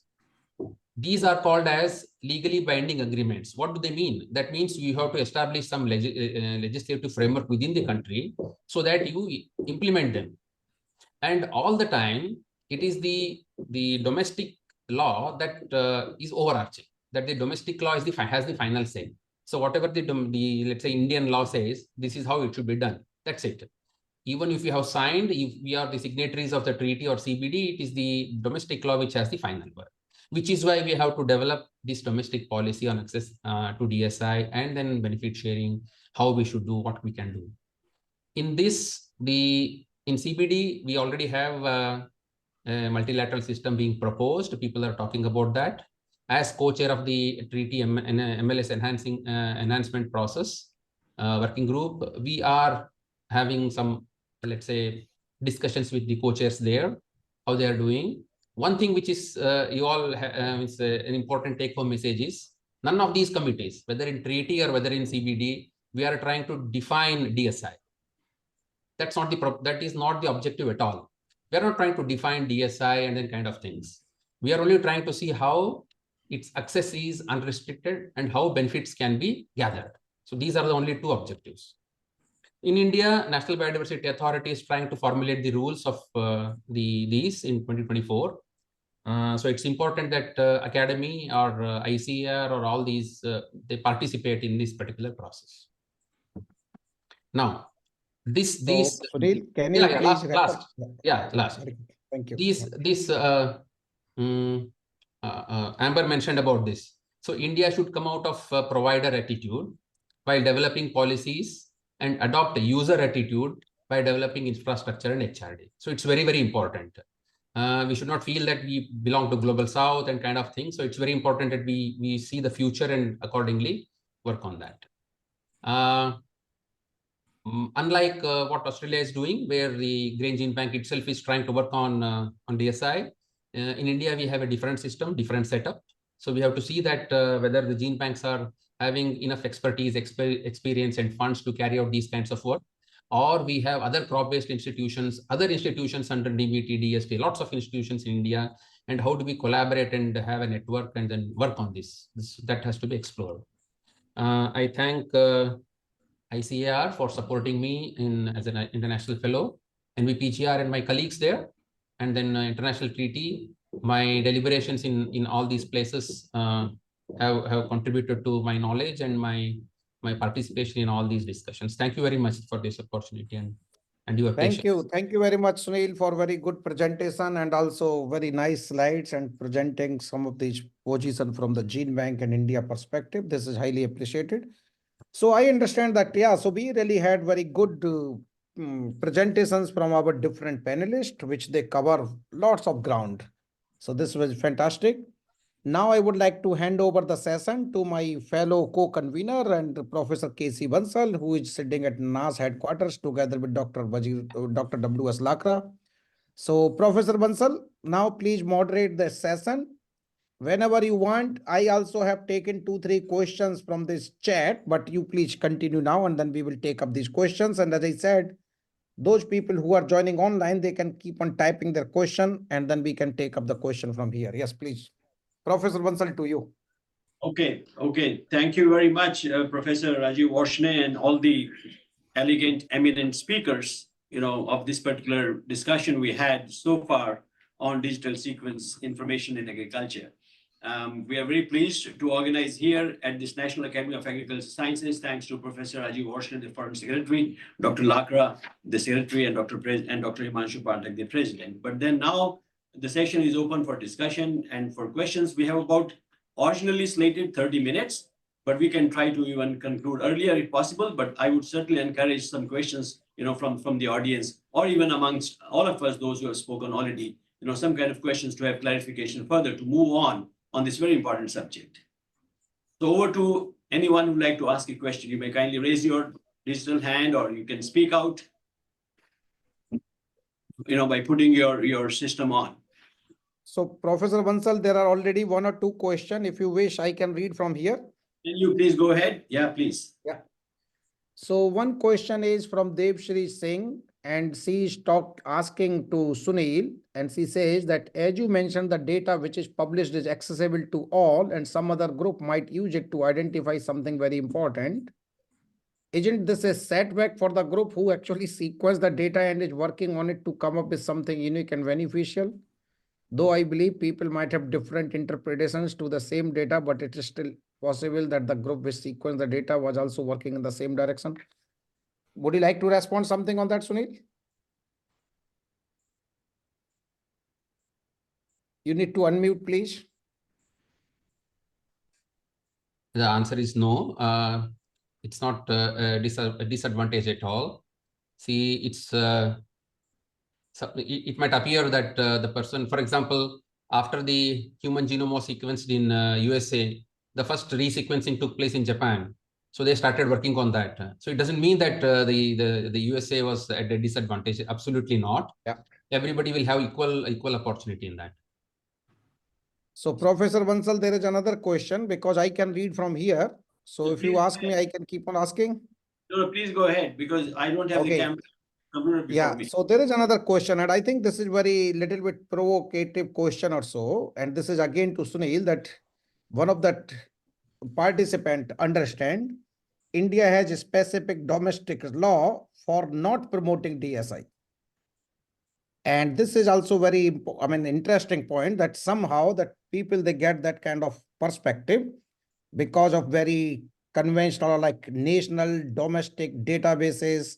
So all these things. And as today we were listening from all the other colleagues that this is very important and this is now all the countries, they're interdependent. So what do you think? Sorry, because this is sometimes when you are the last speaker, people remember only those points. So there are lots of questions to you, Sunil. Sorry about that. No problem. It's a happy situation. Yes. What we should understand that DSI has come into being only now. We are talking about DSI in principle a lot. So when somebody says that we do not, our law says no, or we do not have law, yes, because the technology comes first, regulations come later. So we do not have any law in India that regulates or that stops. No, we do not have. But if somebody says that, means any specific things, yes, we have a case, we try to do this and it did not happen, then I can answer that. Otherwise, no, we do not have. Neither the current laws only facilitate, see, it's like this, current laws only facilitate the access to the material and then subsequent benefit sharing, whether it is NBA or it is through Ministry of Agriculture. There is nothing like that somebody tries to access and somebody stopped it or somebody did not facilitate. No. Okay. I think Amber has a point to make. I saw her this hand, she was raising it. Yeah, I mean, I could actually go back to that one because I would be interested as well on your understanding, or anybody actually on the call's understanding of the comments or position of India in terms of national databases. That would be really interesting to me. As I understand the National Biodiversity Act, it does not prevent a user of Indian genetic resources to place their sequence data, their DSI, in a publicly accessible database. And I wonder what the role is of the is it ICDB or IDCB, whatever the one I showed on my slide is, if that's sort of a preferential one, and or whether or not there's any relationship with that, with the national database to the National Biodiversity Act, that's foreseen or anticipated, and whether or not the relationship between the Indian DSI database and the broader INSDC, which I think is wanted and desired by all parties, that deeper integration into the global community. That goes to your last point, Sunil, on India seeing itself, not exclusively as a provider, and very much as a user and very much a global player in, international biodata. I mean, it's you can see every single statistic that everyone showed, the role that India plays in biotechnology and in biology, digital data in general is huge. And so, wondering whether or not there is a sort of repositioning or a re-envisioning of the political position that could be necessary. So any thoughts or reactions to those trend lines? Rajeev, may I just comment on that? Yeah, you can mention briefly because this is Yes. very important point. Yes. Yeah. But I understand that you also do not, as you mentioned, not essentially represent the position of India, but you are there. Yes, I so can you state know the facts. Yeah, I state the facts. Yeah. What in fact, Amber mentioned, Amber asked a couple of questions at the end of her presentation that some of us may like to answer that. One of them she repeated just now. It is about the status, the position of India when people participated in the latest, I think, Geneva meeting, Amber, in the DSI meeting in Geneva. and in which they said that we would like to have our own databases. The current, see, it's not nothing is agreed at this point of time, whether in India or outside. The position is as follows. Number one, wherever it is not possible for tracking and tracing, yes, which is why people are talking about the multilateral system of benefit sharing regarding DSI and CBD. But wherever it is possible, let's say it's bilateral. Person comes, a company comes, accesses in India, uses that one, and then no, everything is agreed upon. Then they would like to use it as a bilateral system. So this is all a developing positions. There is, nothing is final. Number two, about the database, about the national database. Yes, this is India's ambition. India would like to have built its her own let's say sequence or biodatabase. But we know, we are aware of the costs and the efforts and all those things that are required. But once that happens, whenever that happens, obviously there is no doubt about it. It will become part of the INSTC. That's the final objective, in fact. Yeah. Okay. So Rajeev, any other question you have in the chat box? yes. So one question, maybe Amber, I'm just requesting you if you would like to answer. Yeah. So this question is that are there any country which has formulated national policies or legislations incorporating the use, access and benefit sharing mechanism from the use of DSI? Yeah, I can refer, so I showed some slides from a study that we and colleagues prepared for the CBD in 2020 in advance of the ad hoc technical expert group on DSI. And there was a third study that was done during that intercessional period by Margot Bagley and colleagues on national legislation regulating DSI. And so what Margot Bagley and colleagues showed in that study is that there are currently, at the time, I think the number was around 18, although that might have changed since 2020, of countries that regulate in some way, shape, or form. So that wouldn't only be through national legislation. There are also some practices or guidance that would be less legally binding, for example, than legislation. Brazil is certainly one of the most visible in the international ABS community. It regulates genetic heritage. Brazil also did present at COP15 and explained to the audience there that none of the benefit sharing funds that they have received so far have come from DSI, although their legislation has always enforced it, which does raise questions about whether or not the national approach necessarily works or not. There are other countries like Malawi that also do regulate DSI, although their ministry has also acknowledged that it basically is a challenge, because they know that there is the need for scientists to publish in open access databases and that they lose control over that at the national level relatively quickly.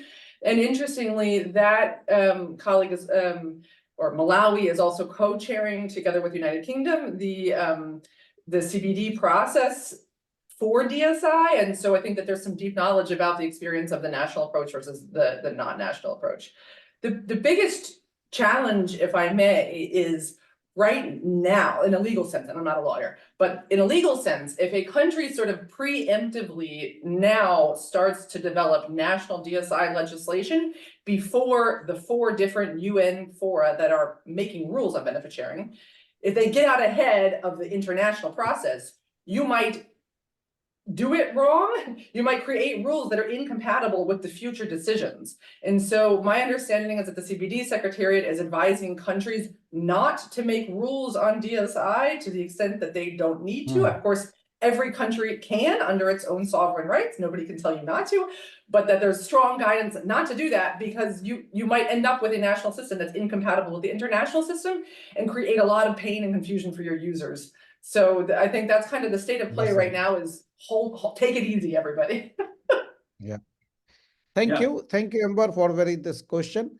One question, and maybe either Brad or Michael, they can just mention about that. This question is that what about the invention and discovery of novel genes and their usage before the DSI came into the existence? So would you like to say something on that, Michael or Brad or anyone here, or both of you? Michael, do you want to have a go? I I can. was just waiting Yeah, to see if please you go did. ahead. Okay. No, yeah, super. Invention of a knowledge. Most countries don't require, I presume when they talk about invention, they're talking about patenting. Some countries require disclosure of origin in patents, but studies have shown that the laws are fairly ineffective, and they haven't really been enforced or used, particularly in relation to plant genetic resources. So I don't think the DSI scenario, because people have been patenting genes since 1980s. So I don't think the use of sequence information changed the way that the genes were represented in patents, but it didn't change the way in which those inventions were treated at all. Yeah, thank you. Michael, you have some other view or? Well, it wasn't entirely clear what the question was. I mean, what about it? I mean, if it was unregulated, it was a gene that came and was unregulated through the treaty or the CBD, in terms of benefit sharing, then you're kind of out of luck. But of course, if it was under the ABS, a national ABS law, or under the treaty, then there would be rules applying in terms of required benefit sharing. Yeah, but I mean, all the benefit sharing mechanisms we're talking about for DSI, of course, aren't retroactive. So if it's patented and it's out there, it was 10 years ago. I mean, that's the end of the story. I had a question and a comment for Sunil, but I'll wait my turn. I guess I think somebody else has Okay, hand is up. so your question is to Sunil. We will get in a minute, but one quick question to Sally. Sal, so you mentioned about that data generation now from the AGG, and this is that phenotyping and about that array-based genotyping and also some sequencing. So do we have some time frame that when this data will be submitted or made available in that international public databases, or this will be put somewhere in Australia and then after that this will be shared internationally?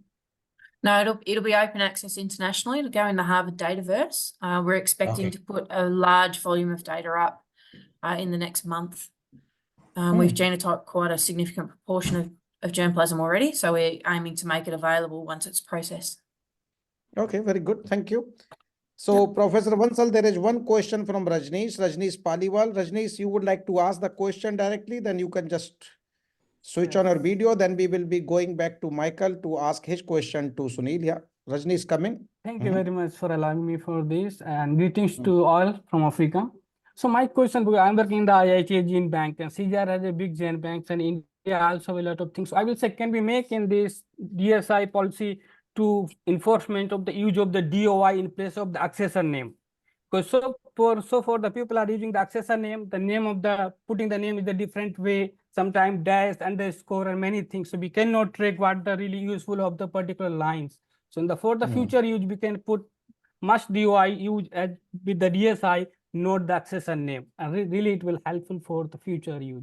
And next question for this is a question for Michael. Michael knows this very well, and also the Sally and Sunil. And the next question for this, in the gene banks, we are using different platform of the technology for sequencing and genotyping.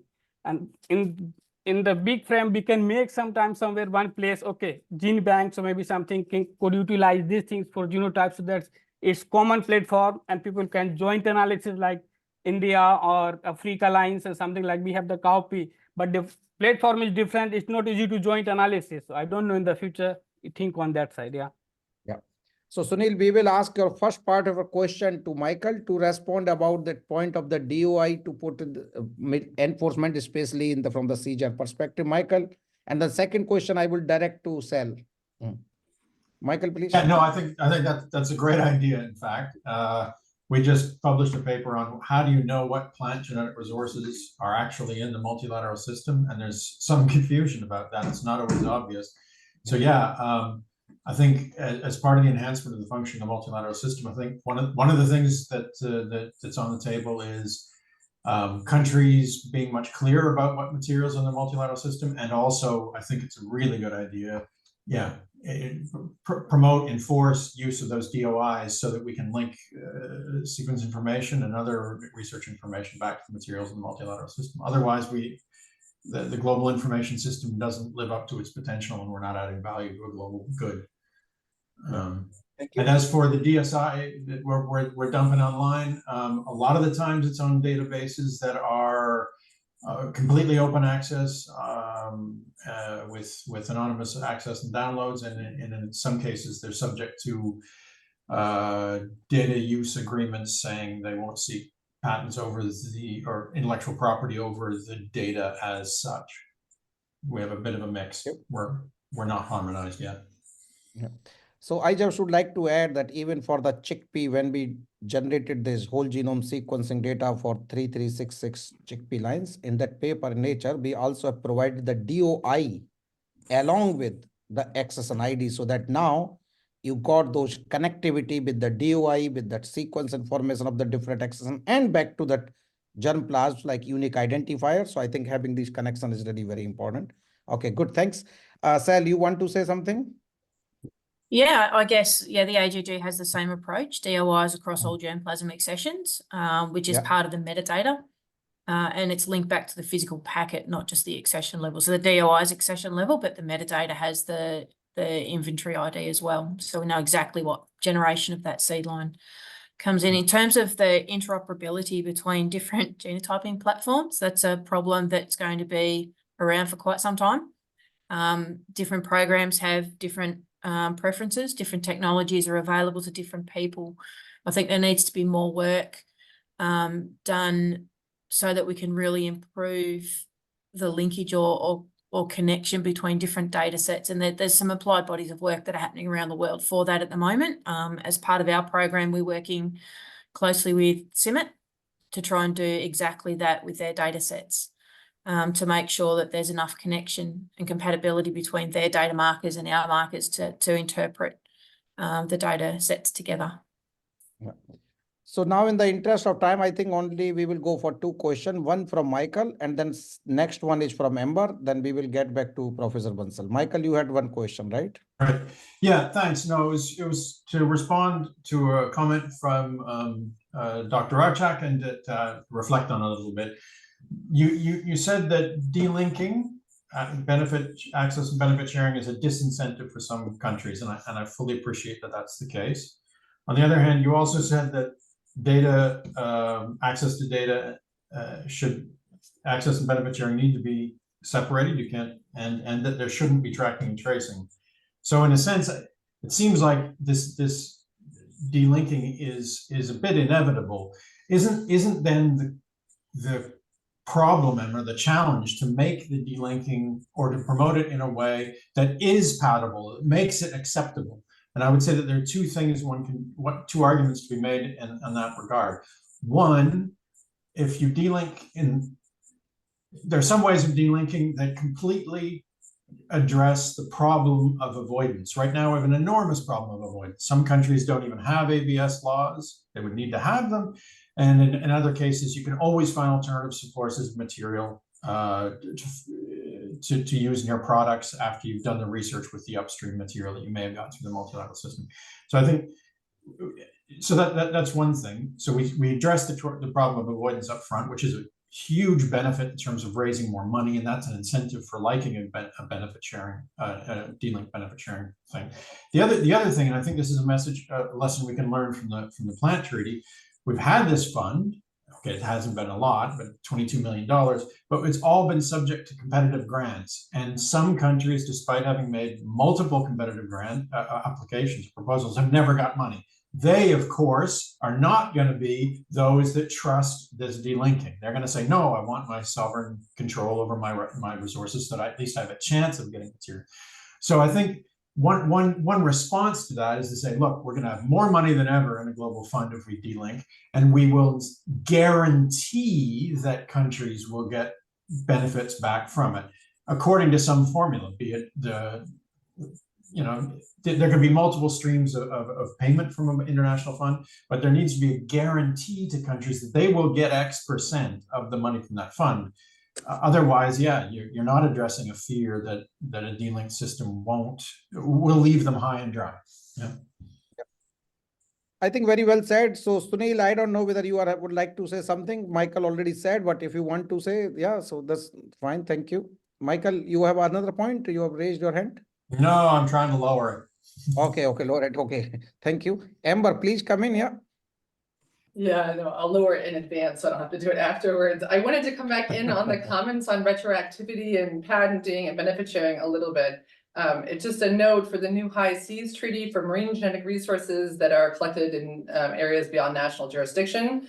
Actually, the BB&J Treaty does foresee retroactivity, meaning that marine genetic resources collected before 2023 or 2024, whenever the actual treaty will enter into force, will be under that benefit sharing regime. And you might think, that's crazy, why did they do that? And it's actually quite simple, because if you look for a mechanism that does not rely on tracking and tracing, and you look for sort of aggregate payments, then you can't help but have retroactivity. Meaning if I say, you company should pay on your aggregate turnover as a biotech company, well, then I'm not going to say only on this portion of the data, right? Because then I'd have to track and trace which portion I used and which portion I didn't use, and then subdivide my turnover by the newer stuff versus the old. And that starts to get into this crazy business.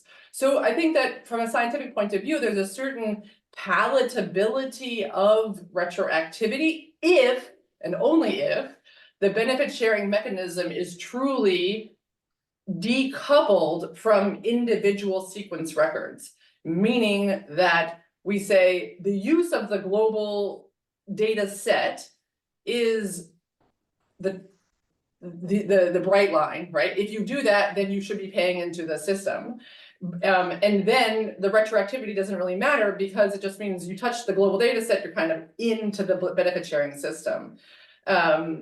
Versus if it becomes a very heavy tracking and tracing system, then parties will absolutely insist on it being not retroactive. And then countries like Germany and much of the global north that don't require benefit sharing will say, well, our stuff's not in. And then very quickly, if you start to have this sort of national my stuff approach, you will have a much smaller set of data, DSI, that will actually be the basis for that benefit sharing. So for me, it's very much a trade-off. Either aggregate, decoupled the whole data set, or it is my stuff, my control, and then a very small set of things that will be subject to benefit sharing.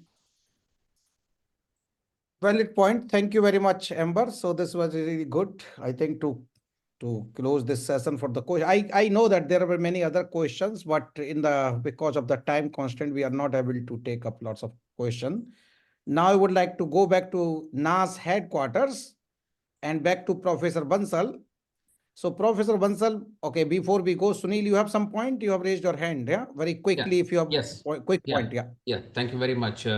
Amber showed all those graphs based on the analysis that was done. I just want to put some context to that. Everybody has to realize that is the research studies. For example, if I have accessed for my publications, whereas we are in all practical senses, we are talking about the commercial utilization. It's very difficult to find out that kind of information. This helps, indeed helps, but all these treaties, everything, we are worried about the commercial utilization, so that we must keep in mind. Thank you. Very good. Thank you. Yeah, so back to you, Professor Bansal. We would very appreciate if you can give the concluding remarks also on this session. And yeah, so and then we can close the session after your remarks, and then after vote of thanks from Dr. Lakra, please. Yeah. Okay, thank Bansal, you. Thank you, Professor Rajeev Varshney, and all the audience and the eminent speakers. Well, I understand that the President, Dr. Himanshu Pathak, is away for another important meeting. So I'll try to do justice to whatever possible. But I would only say that, friends, we know that we are having certain problems in the world today, particularly when we talk of agriculture and producing enough food for all of us. And that too, when we know that we have certain kind of challenges, climate change, we all talked about it, shrinking our natural resources, both even land and water, or even emerging diseases, pests and pests, for not only for plants, but also for livestock and humans ourselves. So I think we need to tackle all those, global issues and problems. And since I believe for the mankind or humankind, all these problems around the planet are common. They're not, demarcated by geographical distributions we have as countries or contracting parties. No doubt we have our own importance with regard to the whole country. But then I think these common problems would like to seek common solutions. And when we talk of common solutions, I think we must, look at all the scientist contributions being made by the scientists themselves. When you talk of users, or when you talk of providers, these are basically scientists, we ourselves. And therefore, I'm very happy, actually speaking, that way Amber started a DSI, scientific network, and also CG Center, even at the National Academy of Agricultural Sciences. We're all scientists, playing this role to understand about how DSI could be governed or regulated over and above the physical access of these genetic resources for food and agriculture, for the welfare of mankind or the planet as a whole.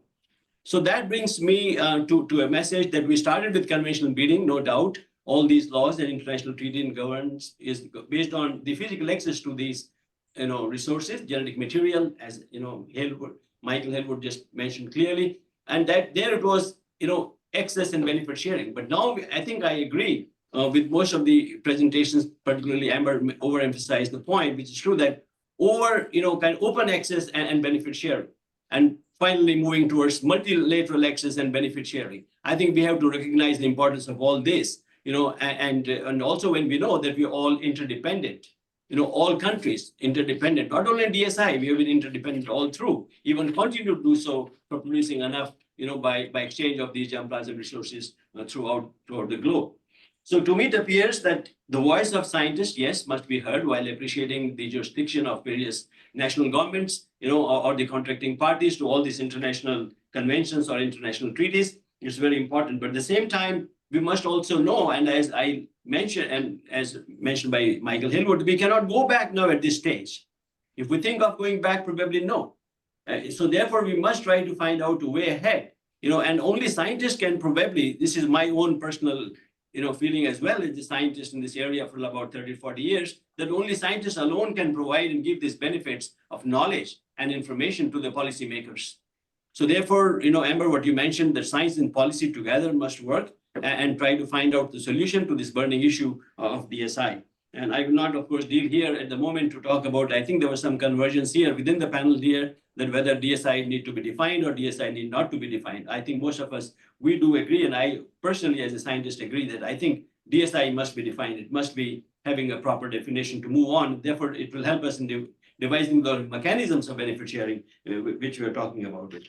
So, and particularly when we talk of, actually one point which comes to my mind is that I think mention was made with regard to international treaty, that multiple lateral system is not really functioning as much as we probably envisaged in the beginning itself.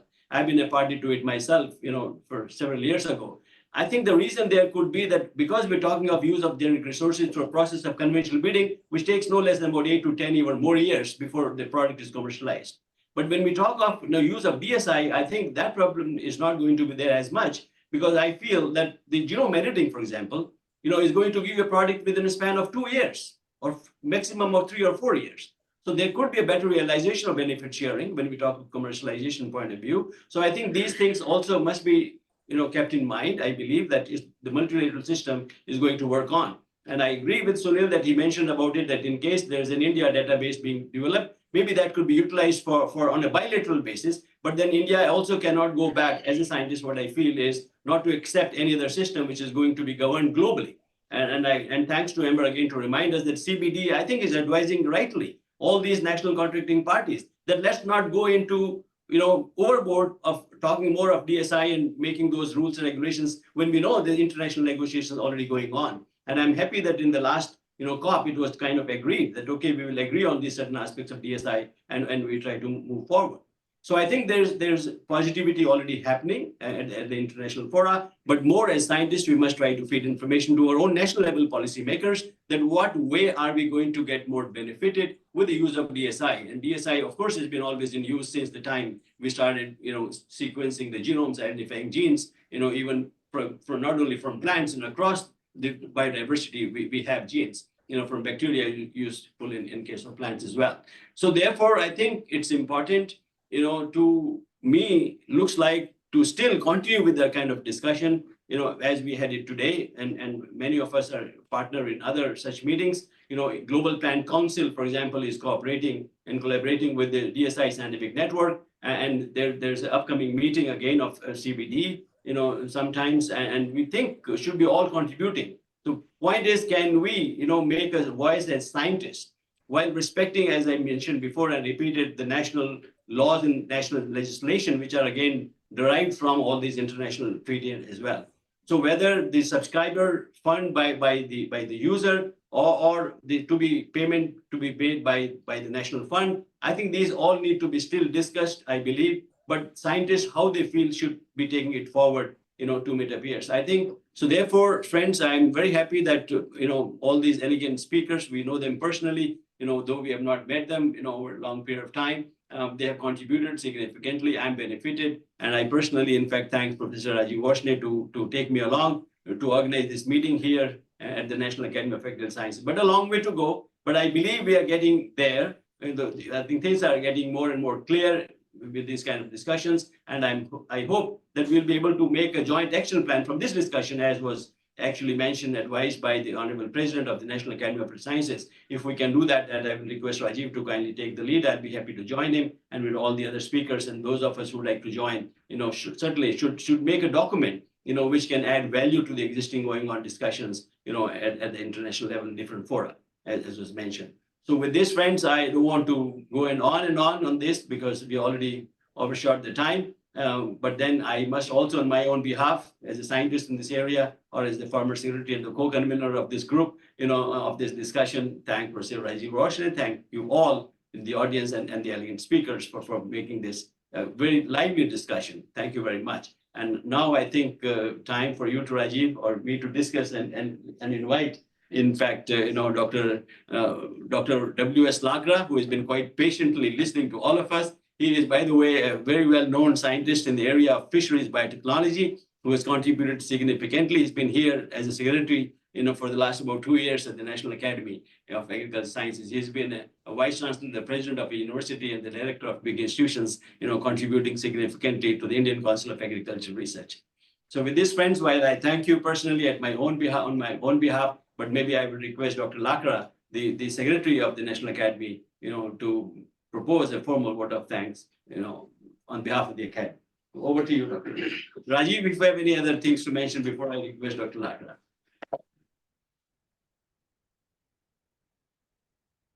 Rajeev, are you there? So I'm very much there. Thank you very much, Professor Bansal, and I think well summarized. As Maybe mentioned earlier, so Dr. Pathak had to go for some other meeting, but he extended his thanks to all the speakers and all the participants. But I'm sure that Dr. Lakra, he's the secretary of NAAS, so he's going to present. So Dr. Lakra, please. Thank you. Thank you, Professor Varshney and Professor Bansal. Let me at the outset, thank all the distinguished panelists. There were five panelists, speakers for this important consultation. I think Dr. Amber Scholz from Germany, Dr. Michael Halewood from representing the CG organization, and Dr. Brad Sherman from Australia, and Dr. Sally Norton from Australia, and of course, Dr. Sunil from our own NBPGR Delhi. This has been a wonderful discussion. I think we have been all educated. I'm personally so much educated on this particular topic, today. As Dr. Bansal said, I have been involved in biotechnology applications to fisheries science. So I know when we were generating DNA barcodes for fish species, there were several apprehensions of the deposited sequence data to GenBank, and still there are many apprehensions. I could know that there are several gray areas still, and some of these clouds will be cleared gradually. And I think a discussion like this, an international consultation discussion like this, is going to help and going to provide new insights into this area of DSI. I think on behalf of the Academy, on behalf of our President, Dr. Himanshu Pathak, the Honorable DG ICAR, we thank each one of you for your time and for your sharing your insights on this particular topic. It's a very important topic globally now. And we also congratulate our Foreign Secretary, Dr. Professor Varshney, the convener of this important consultation, and my colleague, Dr. K.C. Bansal, the former Secretary of the Academy and now a renowned expert in this field. So both of them have done a wonderful job.